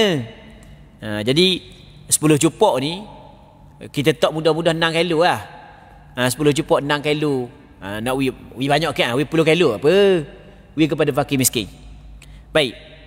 Dan kalau tak mampu juga 10 cupok pun tak apa. Sebit beras pun tak mampu. Dan payah nak cari di zaman kita 10 bit beras. Dah pergi Mekah boleh 5-6 ribu tak kan? Dia 10 bit beras 30 ya tak boleh. Jarang Tapi kalau tak boleh kau, maka tertangguhlah di atas zimmahnya, di atas tanggungannya, sehingga dia mampu bayar. Baik. Okey, seterusnya, wanita dalam keadaan haid tidak dihalang daripada berniat umrah. Dia tetap wajib berniat umrah sebelum kenderaan melintasi miqat. Ini penting. Ada orang puang dia kata, oh, saya baru datang haid Jadi kalau saya baru datang haid, kalau saya niat sekarang lah ni, jadi 6 hari saya kena tunggu baru boleh tawaf. Jadi saya nak buat umrah lepas daripada kering darah. Saya sempat lagi sebab saya duduk Mekah contoh 8 hari. Dah lagi 2 hari kalau mengikut jadual haid saya, kata orang puang tu. Jadi saya tak mau niat lagi Tapi sampai Mekah kat lagi saya akan tubik di tanah halal lagi tan'im ke saya niat. Boleh tak buat gitu? Tak boleh. Sebab dia sekarang ni nak pergi Mekah tujuan untuk buat umrah. Maka dia tidak boleh melepasi tempat miqat melainkan dalam keadaan dia berniat. Kalau dia tidak berniat, maka tidak dibolehkan. Bukan tak boleh. Tidak berniat pada miqat, boleh je. Cuma kalau sengaja berdosa, kalau tak sengaja tidak berdosa. Dua keadaan tersebut, sama ada sengaja ataupun tidak, sama ada keuzuran ataupun tidak, wajib dia kena bayar dam. Dam hak tadilah kita cerita tadi. Bagi wanita yang haid, keadaan haid tidak dihalang daripada berniat umrah. Dia tetap wajib berniat umrah sebelum kenderaan melintasi miqat. Bagi wanita yang sedang suci, ada orang puang masa duduk miqat suci lagi dan menjangkakan haidnya akan tiba selepas berniat ihram. Dinasihatkan supaya berniat secara bersyarat. Dia ada niat bersyarat. Dia niat bersyarat ni bukan untuk orang puang saja. Orang lelaki pun boleh. Cuma digalakkan ataupun tidak je. Kau dah tu je. Orang lelaki nak niat bersyarat pun tak apa. Cuma kita lebih menekankan kepada perempuan yang ada kesusahan ketika datang haid dia untuk meneruskan ibadat umrah dia, dia berniat bersyarat. Jadi orang puang ni siapa di miqat tak ada haid tapi dia tengok kepada jadual haid dia ni dah lama dah. Sebab mari dah sakit pinggang lah, senok perut lah, muk dak comel lah. Mari dah mari dah tanda-tanda dia baik. Okey, orang puang ni dinasihatkan dia niat bersyarat. Niat bersyarat lagu mana? Ada beberapa cara niat bersyarat. Sebagai contoh, antara lafaz niat bersyarat begini: sahaja aku melakukan umrah dan berihram dengannya kerana Allah Ta'ala, sekiranya aku kedatangan haid sebelum selesai tawaf, maka aku jadi halal. Ini niat gitu. Tapi kena niat lalu lah. Jangan lepas daripada niat umrah 15 minit baru nak niat bersyarat. Itu tak jadi dah. Niat bersyarat mesti kena niat dalam niat ihram. Kena niat dalam niat umrah. Contoh, orang puang kata mana? Dalam hati dia, sahaja aku mengerjakan umrah dan aku berihram dengannya kerana Allah Ta'ala, sekiranya aku kedatangan haid. Ni bahasa standard bahasa kalau orang pun tak ada masalah. Bahasa kampung kita tak ada masalah. Yang penting kita faham apa yang kita syaratkan dalam niat kita. Bukan mesti kena bahasa ni. Okey, kita faham bahasa Terengganu kita. Dalam hati kita, saja aku umrah dan aku berihram dengannya kerana Allah Ta'ala. Kalau aku mari, dalam hati, kalau aku mari sebelum daripada selesai tawaf, aku jadi halal. Maka kalau dia mari sebelum selesai tawaf, jadi halal secara automatik. Maksudnya hilang dah pantang larang daripada diri dia. Sebab berlaku dah apa yang disyaratkan dalam niat dia. Okey, boleh faham kan orang puang kan? Ni orang puang khususnya. Kita sebut sekali lagi contoh. Orang puang niat ni, sahaja aku mengerjakan umrah dan aku berihram dengannya kerana Allah Ta'ala. Sekiranya aku mari sebelum selesai tawaf, maka aku jadi halal. Dia pun naik bah siapa di hotel. Dak dah nak check in hotel bocor dak sekarang dah tubik hik dah. Dak dah nak check in hotel. Maka dia jadi halal apabila datang hik dia. Sebab dia telah letak syarat begitu. Jadi apabila hik dia mari, maka dia terlepas dah daripada pantang larang. Bebas dah dia. Baik, satu. Ataupun tengah-tengah tawaf, dak dah nak habis tawaf, tiba-tiba hik mari. Maka ketika tu dia telah bebas daripada pantang larang. Jadi halal dah dia. Tak. Berbeza kalau hik datang selepas daripada selesai tawaf. Sebab tadi dikata sebelum selesai tawaf. Kalau hik datang selepas daripada selesai tawaf, maka tidak jadi halal. Lepas tu dia boleh teruskan sa'i, kerana sa'i tidak disyaratkan suci daripada hik. Perempuan yang dalam keadaan hik boleh dia sa'i. Hak tak boleh tawaf je. Tawaf sahaja hak yang tidak dibolehkan. Untuk bersa'i dibolehkan. Baik. Dan banyak lagi cara niat bersyarat. Sebagai contoh yang disebut oleh Al-Fadhil Dr. Jamaluddin Hashim dalam fiqh umrah kontemporari yang ditulis oleh beliau. Dia katakan wanita ini boleh juga memilih lafaz niat bersyarat berikut. Sahaja aku berniat umrah dan berihram dengannya kerana Allah Ta'ala, sekiranya aku kedatangan hik dan hikku berterusan sehingga tarikh pulang, maka jadi halal aku. Dia katakan kalau aku datang hik dan hikku berterusan sehingga tarikh pulang, maka jadi halal. Jadi kalau niat gini, kalau hik mari tak jadi halal lagi. Sampai ke hari terakhir, hik tak kering lagi, naik bah, tubik daripada tanah haram, tak kering lagi, baru jadi halal. Dan sebab dia meletakkan syarat begitu. Faham kan? Dia tengok syarat yang diletak dalam niat. Hak tadi dia kata mana? Sekiranya hik aku datang sebelum aku selesai tawaf, aku jadi halal. Jadi kalau hik mari sebelum selesai tawaf, halal lalu. Kalau lepas daripada selesai tawaf, dah halal lagi. Dia kena selesai. Dia kena selesai ibadat umrah dia. Kalau dia niat bersyarat sekiranya hik aku datang dan berkekalang hik sehingga hari terakhir aku berada di Mekah, maka aku jadi halal. Jadi bermakna hik dia mari tak jadi halal lagi. Bila jadi halal? Apabila berkekalang hik dia sehingga hari terakhir dia duduk di Mekah. Tak kering-kering lagi hik dia, naik bah. Lepas daripada keluar tanah haram, tak kering lagi, maka dia jadi halal. Itu kita kena faham. Okey, bagi wanita yang sedang dalam haid, siapa di miqat, dia haid dah, ada haid tadi suci. Dia jangkakan haid datang lepas daripada ni. Kita cerita dah cara niat bersyarat dia. Kalau dia datang haid dah, dinasihatkan dia niat bersyarat seperti berikut. Kerana saja aku berumrah, saja aku mengerjakan umrah dan berihram dengannya kerana Allah Ta'ala. Sekiranya haid aku berterusan sehingga tarikh pulang, maka jadi halal aku.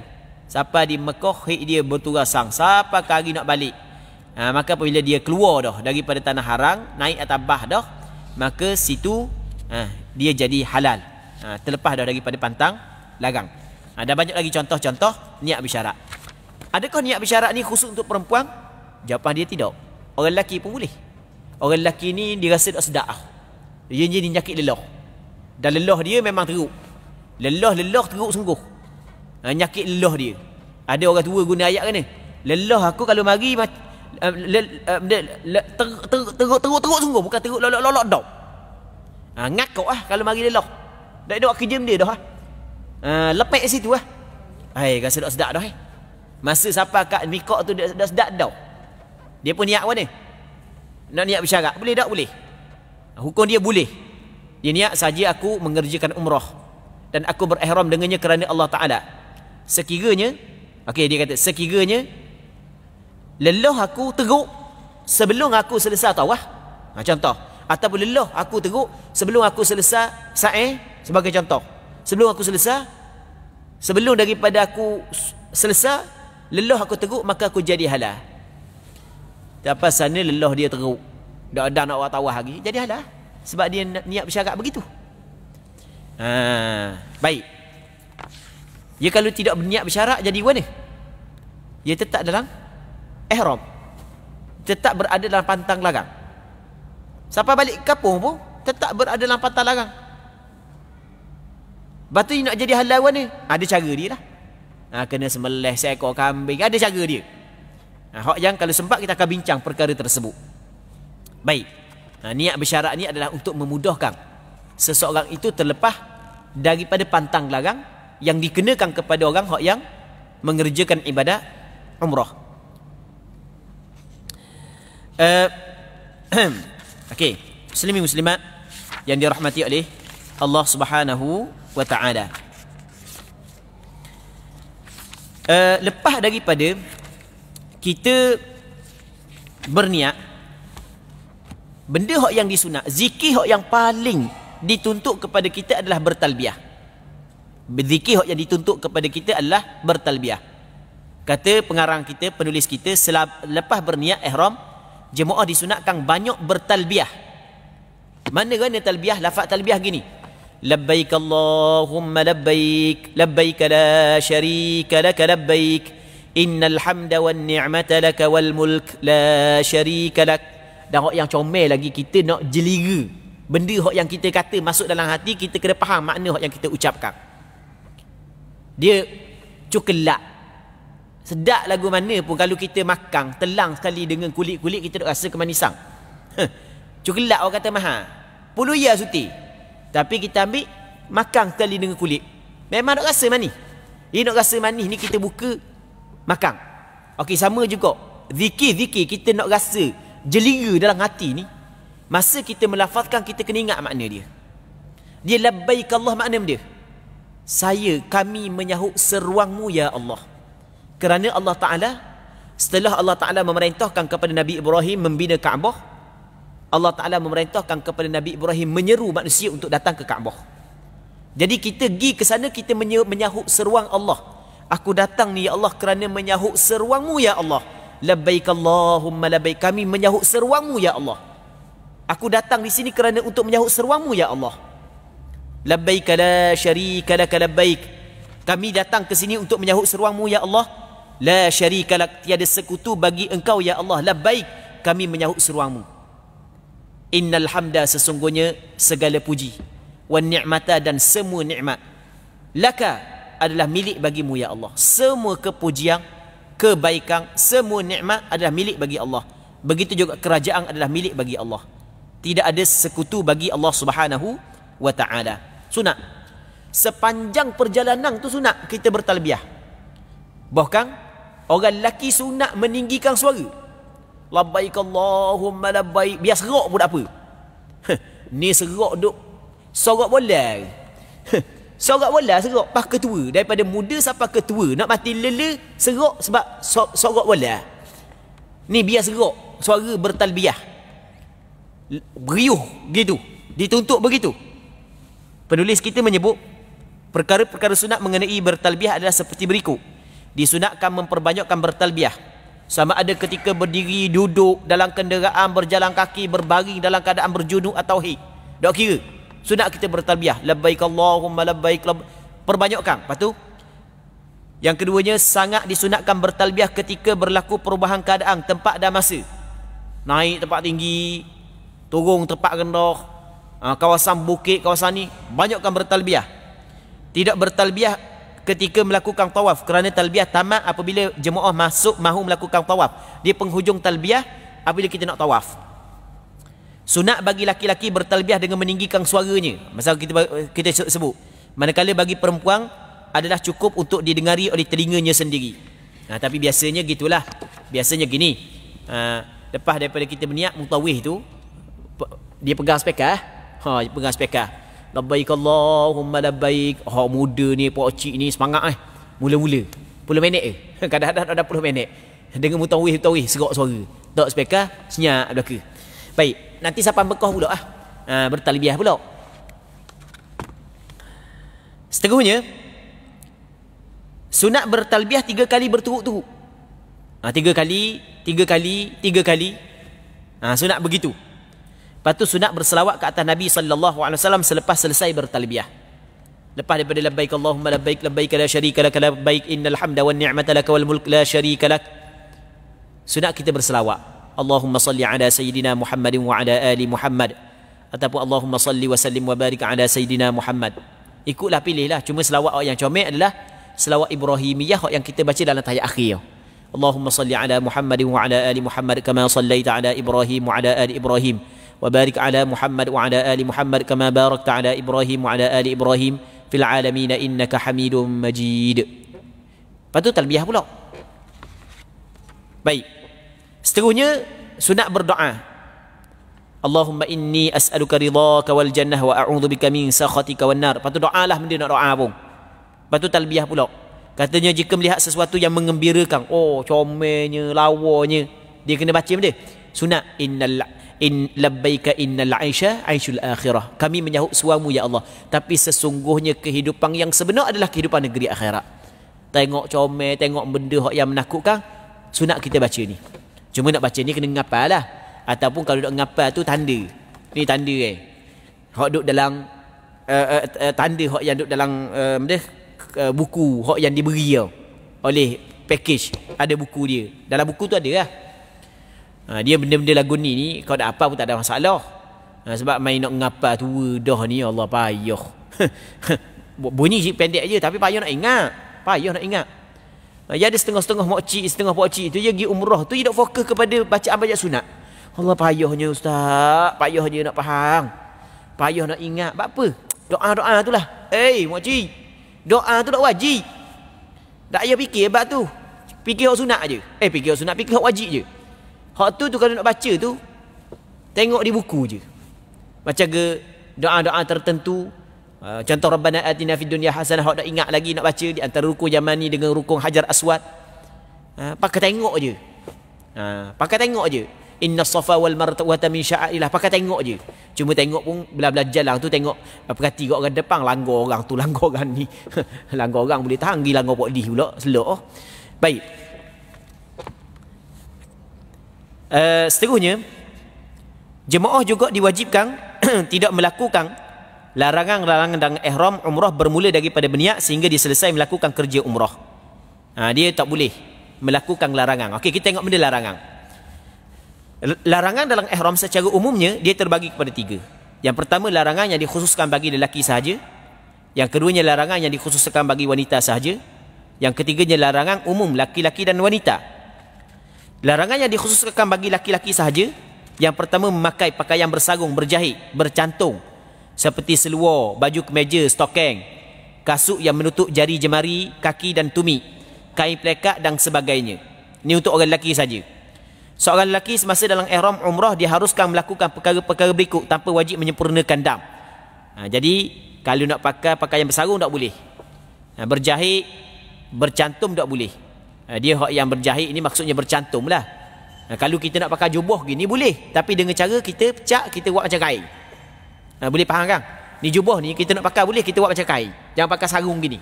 Pakai kat luar boleh. Tak ada masalah. Baik.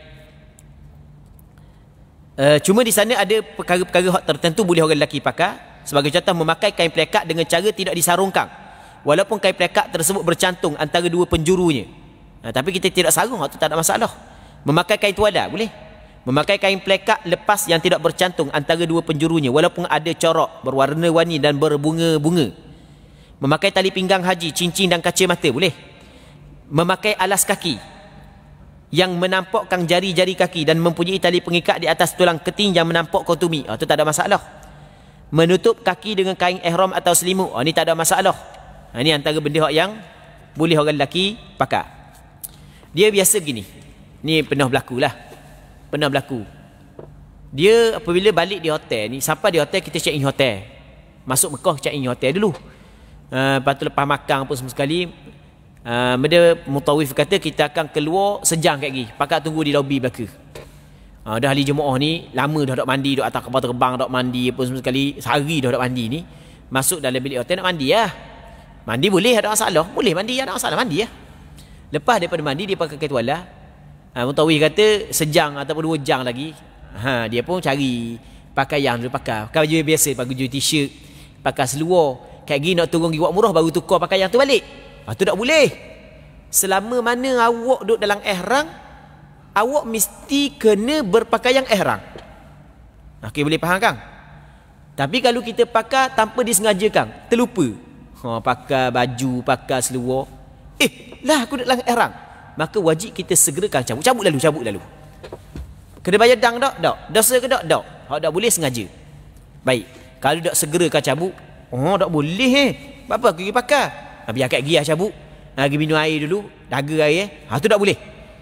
Hak tu salah dan wajib dia kena bayar dam. Baik. Jika seorang lelaki yang berada dalam ihram umrah memakai pakaian yang dilarang dalam kategori ini secara terlupa atau tidak sengaja, hendaklah dia menanggalkan pakaian tersebut dengan segera. Apabila dia ingat atau diberi ingat, orang khabar ke dia, mung dak pakai, mung dak sudah hari Dia tidak berdosa dan tidak dikenakan dam jika dia melengoh-lengohkan menanggalkan pakaian tersebut daripada badannya dalam keadaan mampu berbuat demikian. Dia berdosa dan dikenakan dam takhyir dan takdir. Bagaimana dam takhyir takdir? Tengok. Yang pertama, menyembelih seekor kambing di tanah haram Mekah yang sah dibuat korban. Sembelih seekor kambing sebagai denda. Atau bersedekah kepada 6 orang fakir miskin di tanah haram Mekah, setiap seorang 2 cupok makanan. Jadi 6 orang, setiap seorang 2 cupok, jadi 12 cupok. Dia kena beri kepada 6 orang. Benda ni nak mudah, serah kepada mutawif belaka. Boleh pilih. Yang ketiganya berpuasa 3 hari. Pilih salah satu. Kita tengok hak 3 ni hak paling ringan, bagi makan lah. Hak ringan sikit. Sebab bagi makan 6 orang, seorang 2 cupok. 2 cupok kita tak 5 ya. 5 ya kali kepada 6 baru 30 ya. Murah sikit. Kambing dia 700. Ni sebuah murah. Tapi ni sebuah pahala memang hak banyak, pahala lebih besar lagi. Melih kambing, bagi daging orang, wi kepada fakir miskin. Baik. Ataupun berpuasa 3 hari. Jika seorang lelaki yang berada dalam ihram umrah memakai baju, songkok, seluar, kasut, sekaligus dalam keadaan terlupa, dah ingat belaka nak pecah dia ingat ke benda tau. Dia ingat ke benda. Ya mungkin orang lelaki ni dia ingat ke rokok. Hak yang wei isap rokok lah. Dah turun daripada rumah ni tekad dah, aku tak mau isap rokok tak mau isap rokok sampai sana mesti ketang rokok tak ada. Duk cari. Kepala duk ingat ke rokok dah. Orang dia niat atek. Ni baju dak pecah sengaja dak pecah. Maka kena berapa dang dah. Kepala tutup, pakai baju, pakai seluar. Kalau dalam satu masa ke 1 dang aja kena. Bukan sokok 1 dang, hak ni 1 dang, hak ni 1 dang, bukan. Kira 1 dam sahaja. Itu maksud dia dikenakan 1 dam takhyir dan takdir sahaja sebagaimana hak yang kita sebut tadi. Baik. Okey, kita pergi tengok kepada larangan yang dikhususkan kepada perempuan sahaja. Menutup muka. Jika seorang wanita yang berada dalam ihram umrah menutup mukanya dengan kain tudung secara terlupa atau tidak sengaja, hendaklah dia menanggalkan pakaian tersebut daripada mukanya. Dah ingat. Tak apa, tarik semula. Baik. Dia tidak berdosa dan tidak dikenakan dam. Jika dia melengah-lengahkan dalam keadaan dia mampu berbuat demikian, dia berdosa dan dikenakan dam. Kita pada hari ni orang puang dia pakai mah ni. Duk Mekah dia pakai mah. Sedangkan orang puang kena buka muka. Boleh tak pakai mah? Okey, kalau untuk menjaga kesihatan dia boleh, tak ada masalah. Tak dosa. Tetapi mesti dia kena bayar dam. Dam dia, hak tadi kita ceritalah. Sembelih seekor kambing ataupun bagi makan kepada 6 orang fakir miskin, setiap seorang fakir miskin 2 cupok, ataupun dia saat itu berpuasa sebanyak 3 hari. Baik. Larangan umum bagi laki-laki dan perempuan. Yang pertama, memakai sarung tangan. Jemaah boleh melindungi tangan di sebalik kain tudung atau kain ihram tanpa dikenakan dam. Baik. Tapi kalau kita nak tutup tangan di dalam tudung, orang puan nak letak tangan dalam tudung dia, orang lelaki nak letak tangan dalam kain ihram dia, tu dia boleh. Tapi pakai sarung tangan tak boleh. Orang lelaki tak boleh, orang puan pun tak boleh pakai sarung tangan. Tak boleh belaka. Yang keduanya, memakai bau bawang sama ada pada badang, makanan, minuman atau menghidunya ke dalam hidung. Wangian yang dilarang dalam ihram ialah suatu yang bersifat wangian dan digunakan dengan tujuan untuk berwangi-wangian. Wangian yang dipakai sebelum berniat ihram adalah wangian yang disapu pada tubuh badan. Ia tidak menjadi larangan walaupun baunya kekal sehingga berada dalam ihram. Okey, wangian tak boleh pakai lah. Wangian tidak boleh pakai. Orang lelaki tak boleh, orang puan tak boleh. Kalau ia pakai juga dengan sengaja, maka ada denda dia. Sama dengan denda yang kita cerita sebelum ni, kena sembelih seekor kambing ataupun bagi makan kepada 6 orang fakir miskin ataupun puasa 3 hari. Memakai minyak di kepala, janggut dan semua bulu muka selain daripada bulu yang tumbuh di pipi dan dahi. Tidak menjadi kesalahan juga memakai minyak pada anggota badan yang lain seperti tangan dan kaki, melainkan jika minyak tersebut berbau wangi. Kadang-kadang kita lengah kepala ni labu putih kita pun ambil minyak lama bala putih, sedangkan masa tu kita masih dalam ihram, tak ada masalah. Dia minyak dah dipakai di kepala dengan janggut waktu tak boleh pakai. Tempat lain tak ada masalah nak pakai minyak. Okey, menanggalkan rambut atau bulu daripada mana-mana anggota badan.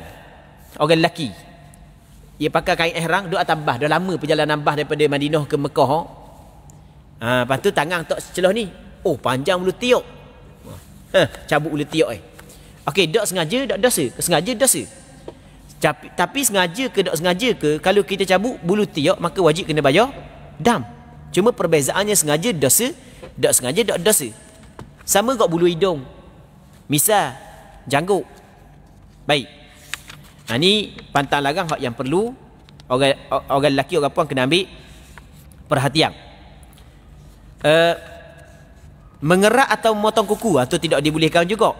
Memotong, menebang, mengerak atau mencabut pokok-pokok di tanah haram Mekah. Tak boleh. Memburu, menembak, menakak, mengurung atau membinasakan binatang buruan darat yang halal dimakan sama ada di tanah halal atau haram. Tak boleh. Jumpa kacil, jumpa pelanduk, jumpa rusa, kejar kita, memang kita minat lama dah binatang gitu.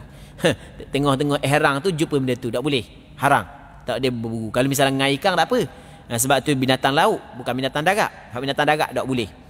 Takak burung pati tak boleh. Kalau buat, maka kena bayar denda dia. Baik.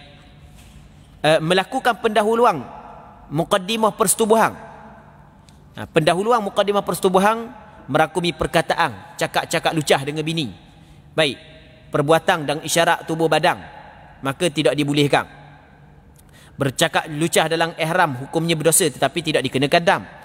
Melakukan onani atau merangsang dengan apa-apa cara sehingga keluar air mani dalam ihram dikenakan dam, takhir dan takdir. Perbuatan ini adalah berdosa.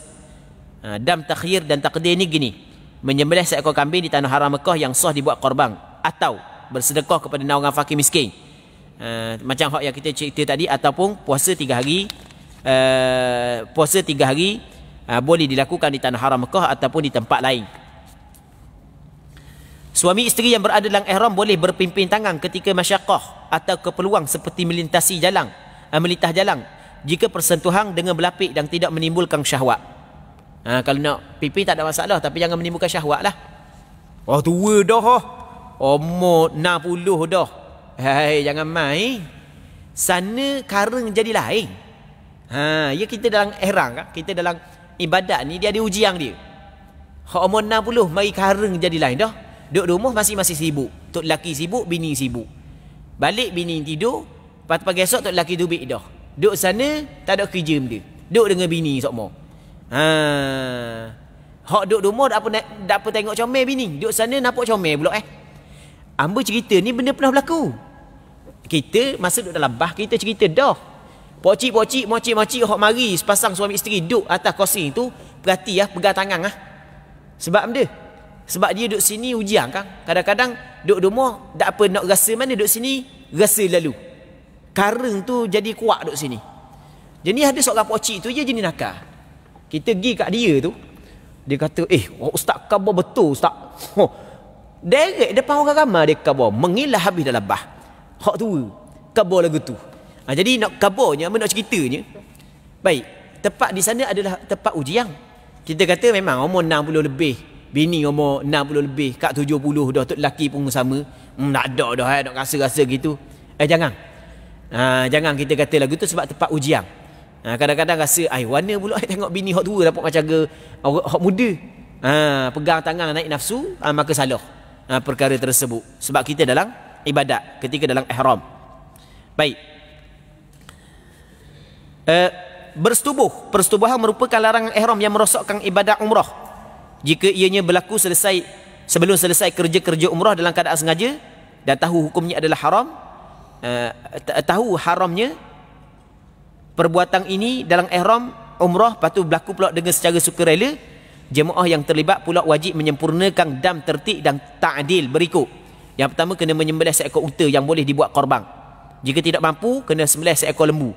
Jika tidak mampu, menyembelih 7 ekor kambing. Jika tidak mampu, beli makanan asasi di Mekah gandum dengan nilai harga unta. Tanya harga unta apa? Harga 8,000, beli 8,000. Sedekahkan kepada fakir miskin di tanah haram Mekah. Jika tidak mampu, berpuasa sebanyak hari mengikut nilai cukup makanan yang boleh dibeli dengan nilai seekor unta. Parok. Kalau unta 8,000 seekor, 8,000 seekor, 8,000 kira lah berapa cukup boleh kita beli dengan 8,000 ringgit. Berapa tahun? Berapa tahun kena puasa? Parok banyak Baik. Selain menyempurnakan dang di atas, wajib suami dan isteri berkenaan meneruskan kerja-kerja umrah yang selebihnya sehingga selesai. Batal umrah tidak sama dengan batal sembahyang. Batal umrah kena buat juga. Batal sembahyang kena berhenti. Lepas tu wajib kena qada umrah tersebut secepat mungkin. Walaupun ianya berstatus sunat, tanpa boleh ditangguh melainkan ada keuzuran. Kena qada balik umrah tersebut. Setengahnya wajib berniat ihram umrah qada ini di miqat asal umrah yang berlaku persetubuhan yang merosakkan umrah tersebut. Kalau kita mari daripada Madinah, kita berniat di Bir Ali, kita kena niat situ pula umrah qada ni. Dan ini wajib ditunaikan apabila jemaah sudah berniat ihram bagi mengqadakan umrah yang telah rosak. Tanggungjawab menyempurnakan dam ini wajib ditanggung oleh suami sahaja. Itu benda yang berkait dengan persetubuhan yang berlaku ketika orang buat umrah. Kita biasa tak ada nak buat benda ni jadi takut kok parok kena denda Yang ketiga belah berkahwin, mengahwinkan atau menerima wakil kahwin, tak boleh. Juru nikah lantikan sultan raja boleh melakukan upacara akad nikah walaupun sultan raja ketika itu berada dalam ihram. Itu tak ada masalah tu. Makruh meminang dalam ihram. Jadi tengah-tengah ihram tiba-tiba ada hak ni duda, hak nu nampak mari seorang duduk sebelah kursi ni, tanya daripada mana, ada jemaah sama kan, berkenalan dalam bah, mari seorang je, seorang sebab tu lelaki mati lama dah. Ni tanya pula, hamba bini mari lama dah. Lepas tu bila berapa kali dah mari umrah? Ni kali pertama. Dah mari umrah ni benda seorang ni, seorang je. Dah panjang cerita, hak nu hajat dia nak doa nak dapat suami, hak ni doa nak dapat isteri, bermolek jumpa atas bah. Sebagai contoh, kalau gitu hamba kenang kawak jadi pakai apa pinang lalu boleh ke tak dalam ihram? Dia kata benda harus orang makruh meminang dalam ihram. Hukum dia boleh tapi hukum dia makruh. Nanti nak minang lepas daripada ni, selesai dulu. Selesai kabar kemutawih boleh tak? Jadi wakil kepada hamba nak pinang lalu orang tu seorang berkenang sungguh. Jadi memang hamba tujuan mari sini nak doa dapat bini kau. Pakai jumpa dah, pakai yil lalu dah. Baik, harus orang yang dalam ihram menjadi saksi pernikahan pasangan yang bukan dalam ihram. Harus merujuk perkahwinan dalam ihram. Kalau cerai boleh rujuk. Bagi mengakad nikah dalam ihram sama ada untuk diri sendiri atau wakil orang lain, mereka tidak dikenakan dam. Akad tidak sah, yang terlibat tetap berdosa. Akad nikah tak sah. Perhatian, melakukan perkara-perkara yang berbentuk kesukaan, keseronokan atau kegemaran tarafuh dalam ihram haji atau umrah, seperti menutup kepala, memakai pakaian bersarung bagi lelaki, menutup kepala bagi lelaki, menutup muka bagi perempuan, memakai sarung tangan, memakai bau-bauang, memakai minyak di kepala dan janggut, jima, muqaddimah jima, di mana ianya bukan berbentuk merosakkan alam sekitar atau kecantikan. Jika dilakukan dengan sengaja, tahu hukumnya, dan dengan pilihan sendiri dikenakan dam dan dosa. Jika dilakukan dengan tidak sengaja, lupa atau jahil, hukumnya tidak dikenakan dam dan tidak berdosa. Melakukan perkara-perkara yang berbentuk merosakkan atau membinasakan, bahasa Arab panggil itlaf, alam sekitar atau kecantikan, seperti mencabut atau memotong rambut atau bulu di badan, memotong kuku, membunuh binatang beruang, memotong pokok atau tumbuh-tumbuhan di tanah haram, di tanah haram Mekah. Jika dilakukan dengan tidak sengaja, jahil atau lupa, tidak berdosa. Selainnya daripada itu berdosa. Jika dilakukan dengan sengaja, tidak sengaja, jahil hukumnya, tahu hukumnya, lupa atau ingat, tetap dikenakan dam. Jika dilakukan dengan sengaja, tidak sengaja, jahil hukumnya, tahu hukumnya, lupa ataupun ingat, tetap dikenakan dam. Kalau melibatkan merosakkan, buang, cabut bulu, kerak kuku ataupun kerak batang pokok di tanah haram, tetap kena bayar dam. Cuma tak dosa kalau tidak disengajakan. Baik, muslimin muslimat yang dirahmati oleh Allah Subhanahu Wa Taala, insya-Allah kita akan berhenti dalam pukul 11. Secara ringkasnya hamba nak sebut berkenaan dengan tawaf, lepas tu sa'i, dua perkara lagi. Lepas tu selagi hamba nak bincang juga berkenaan dengan tawaf wada'. Ni secara ringkas lah sebab kita nak buka soalan pula. Dia tawaf ni dia sama dengan sembahyang. Kata Rasulullah, at-tawafu bimanzilatis salah. Ni secara ringkasnya, tawaf ni sama dengan sembahyang. Maksudnya sebagaimana sembahyang mesti kena ada wudu, tawaf mesti kena ada wudu. Sebagaimana sembahyang kena tutup aurat, tawaf kena tutup aurat.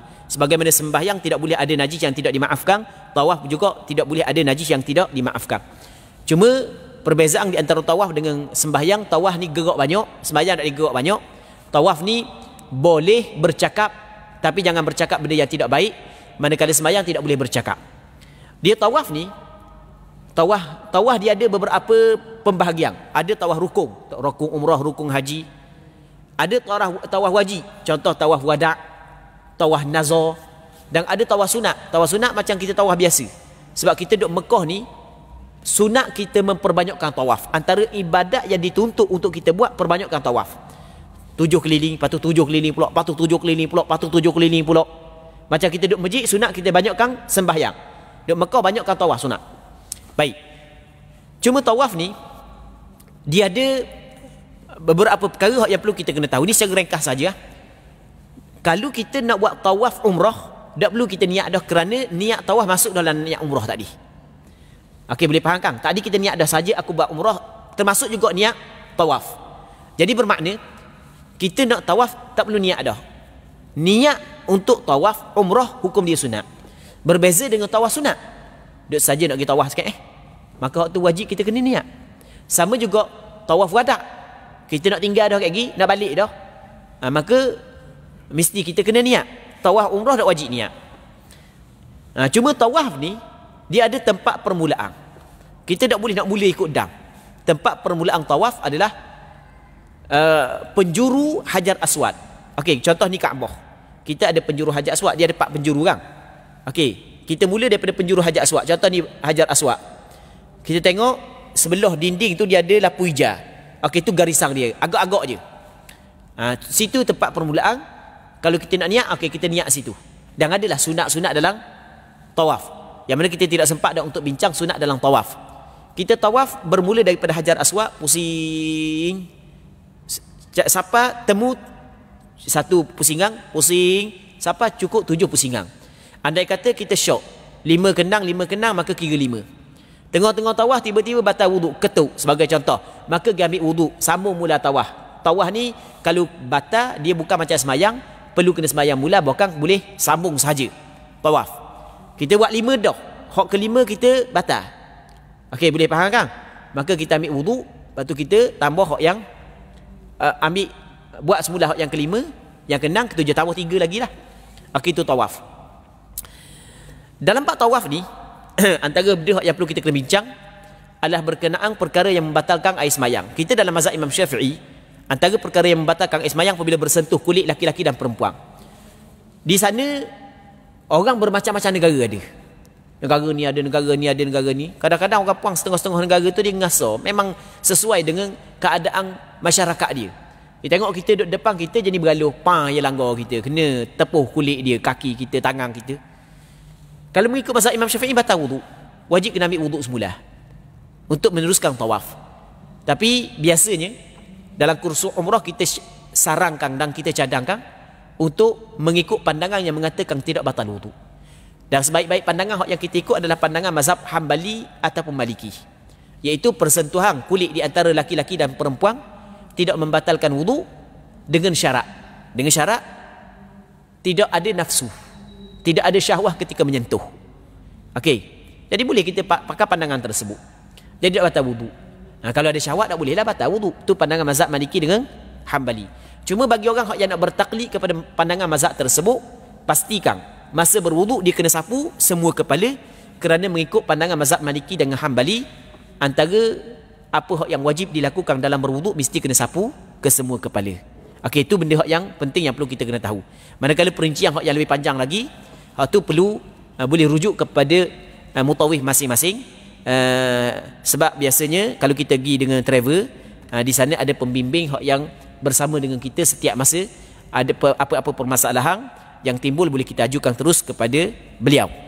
Baik, lepas daripada tawaf, selesai tawaf, okey, dalam tawaf ni kita jangan pegang Kaabah. Sebab Kaabah kalau kita pegang, dia kalau kita tengok, contoh ni Kaabah, tepi ni kita panggil dia tepi ni kan, contoh ni, okey, tepi ni kita panggil dia tepi ni,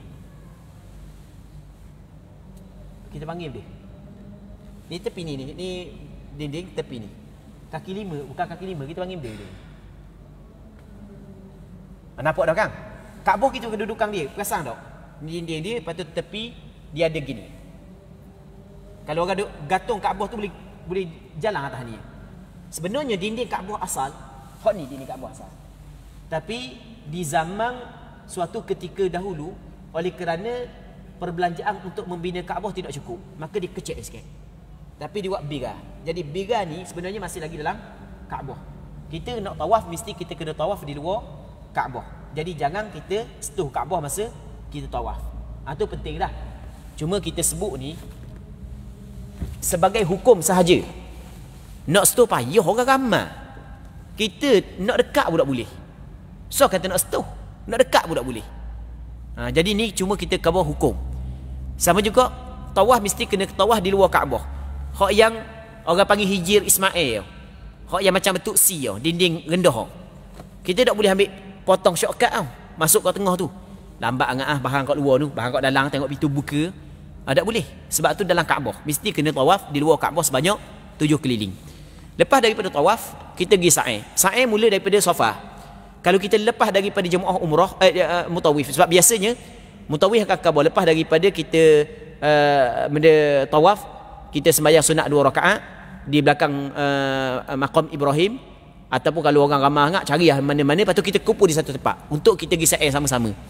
Tiba-tiba kita selesai tengok tak ada dah orang, sebab kita lambat, was-was lagi, 3 kepak bahang 3, orang lain sudah lama dah, lepas tu ketuk 4, 5, 6 kali berapa kali ambil air semayang. Jadi lepas daripada tu kita sampai orang tinggal lama dah, setengah jam dah orang pergi. Maka cara mudah adalah kita pergi sendiri, tak perlu tunggu orang. Kita pandai aja tengok dia ada tulis anak panah ke sa'i, dia tulis bahasa Arab pun ada, bahasa Inggeris pun ada, bahasa Melayu pun ada. Tengok aje pun dia tunjuk ke sa'i. Lepas tu kita pergi naik atas Safa, pergi ke Marwah, Marwah kepada Safa, Safa kepada Marwah, Marwah kepada Safa, cukup 7 kali, maka selesai dah. Tinggal lagi guting ataupun bercukur.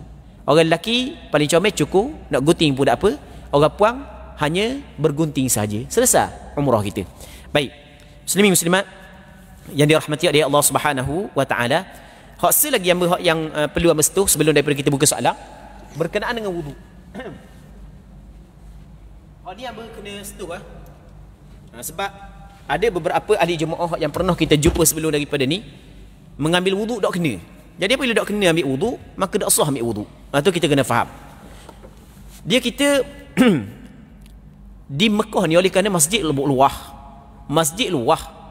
Jadi apabila masjid luah, kawasan nak ambil wudu jauh. Jadi kita disarankan bawa spray, tak air dalam untuk kita mengambil wudu, tak perlu keluar daripada masjid. Tak apa, boleh ambil wudu dalam masjid. Cuma masjid kita orang tak bagi sebab kapek ada. Dia tak ada masalah, kita pergi juru-juru sikit ambil wudu. Cuma kalau nak sama juga atas kapal terbang, kalau kita nak semayang ambil wudu, bawa spray. Ni besar ngak ni amuk contoh je sebab amuk jumpa rumah nak bawa ke mana. Tengok ada ni bawa ni contoh je ni. Ada bawa ni besar bawa kecil je. Beli kedai RM2. Cuma nak guna hak ni kena ingat kita kena faham bagaimanakah tuntutan dalam kita berwudu. Kita rukun wudu, niat. Okey, niat selesai. Niat dalam hati.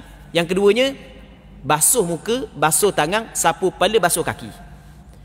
Basuh ni mesti kena mengalirkan. Kalau tidak mengalir tak boleh.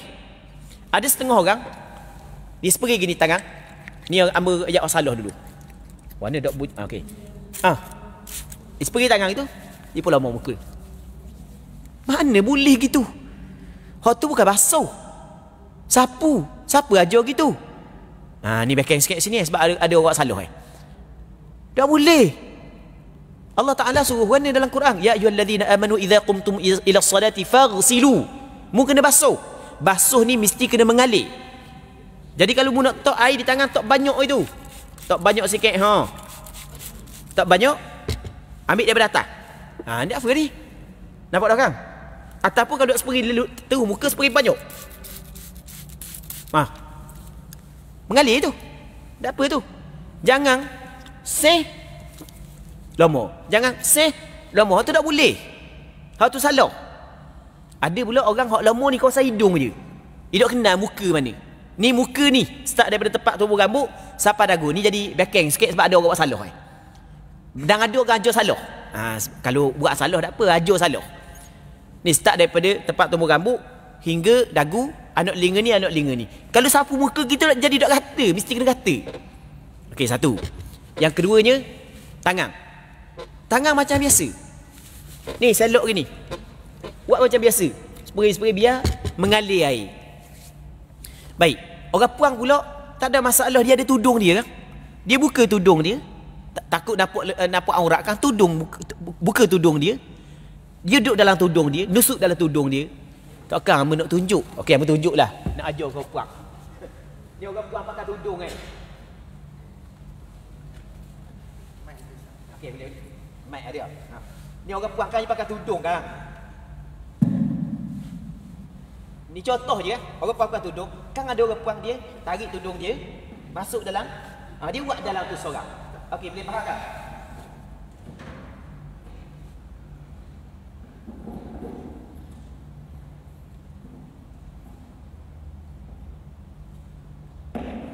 Okey. Orang puang dia nak basuh tangan kat orang ramai kan nampak aurat kan. Okey, cara dia gini je Dia pakai tudung, dia tarik sikit tudung. Duduk nusuk dalam tu buat dalam tu. Orang nak nampak pun. Dia mocik dia buat benda ikut aku dia buat benda pun. Bukan aku cara hamu. Biasanya dah kita ada kawan, suruh kawan kita jaga kita. Biasa buat gitu. Duduk gitu. Basuh muka. So tu. Dia buat ibadat ada masalah lah. Kat tu payah pula nak bagi tudung. Allah, buat ibadat. Hak payah nak bagi tudung tu duduk kampung sudahlah. Buat ibadat lagi ke mana babak tu. Okey. Jadi bab ambil wudu tu kena ambil berat molek. Jangan benda tak betul. Sebab ada juga orang dia kata boleh spray atas ni je. Spray atas lengang spray sikit orang puang. Hak tu salah, hak tu tak betul. Tak ada ulama ajar gitu. Kalau ada hak yang ajar gitu memang salah, tak betul. Dia kena buka tapi nak buka saat itu kita kena tutup sebab nampak aurat. Jadi biar spray banyak sikit, biar rata air. Sapu kepala. Lepas daripada sapu kepala, basuh kaki. Melainkan bagi orang hak yang pakai khuf, dia pakai sarung kaki daripada kulit ke daripada getah ke, tak perlu basuh kaki, ambil sapu je di atas khuf, ambil air sapu je. Hukum dia dibolehkan. Waktu kita belajar dalam kitab fiqh berkenaan dengan sapu di atas sarung kaki. Okey, tu secara ringkas. Selagi hak yang perlu hamba kena sebut, ni hak penting penting. Dalam kita mengerjakan ibadat umrah ni, dia ada ujian. Orang ni ujian gini, orang ni ujian gini, orang ni ujian gini. Amun nak khabar dia sabar. Hanya sekejap sahaja. Ada orang ni ujian ni, ada orang hilang pitih, ada orang hilang telefon, ada orang masalah ni, ada orang masalah ni kesihatan, demam dan seumpamanya, kena sabar je. Allah Taala nak bagi pahala kepada kita. Kalau kita tak sabar, saja je. Orang hak yang sabar dapat pahala. Baik. Jadi kita berbaki lebih kurang dalam 15 minit lagi. Amu nak buka soalan. Kalau sekiranya ada nak tanya benda, boleh ajukan soalan. Wallahu a'lam. Okey, ada nak tanya? Sebenarnya tahu nak minum air ke tidak?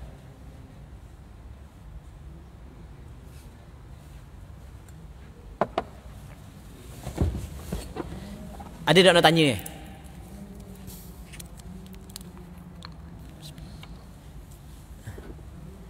Tak ada Okey, kalau tak ada, semula lah pula. Kalau tak ada.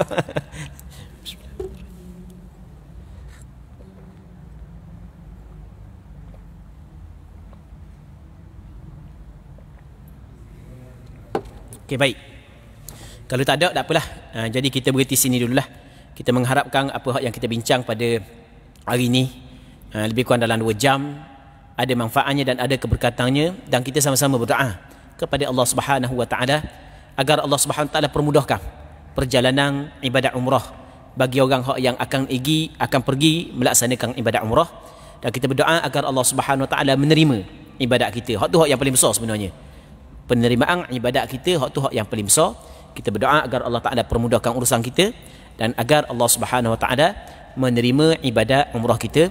Jadi untuk hari ini kita rasa di sini dulu pertemuan kita. Kita mengharapkan ada manfaatnya dan ada keberkatannya. Sekali lagi yang mengucapkan ribuan terima kasih kepada pihak masjid kerana memberi ruang kepada kita untuk kita mengadakan kursus umrah walaupun dengan ringkas di masjid kita. Dan tidak lupa juga kepada peserta-peserta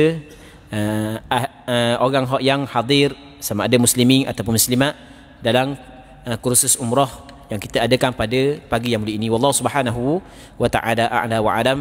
اللهم حققنا باتباع نبيك محمد صلى الله عليه وسلم ظاهرا وباطنا.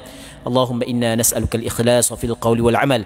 اللهم إنا نسألك الإخلاص في القول والعمل. اللهم إنا نسألك الإخلاص في القول والعمل.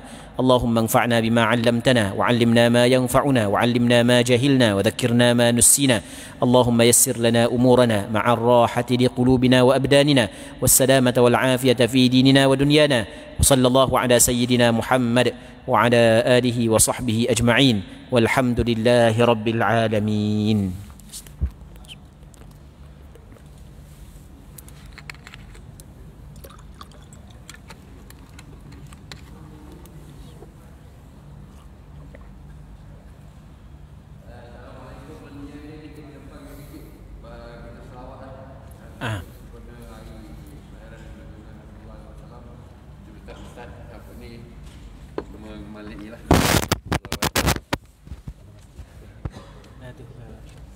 Okey. Mintalah banding-banding kita selawat sikit.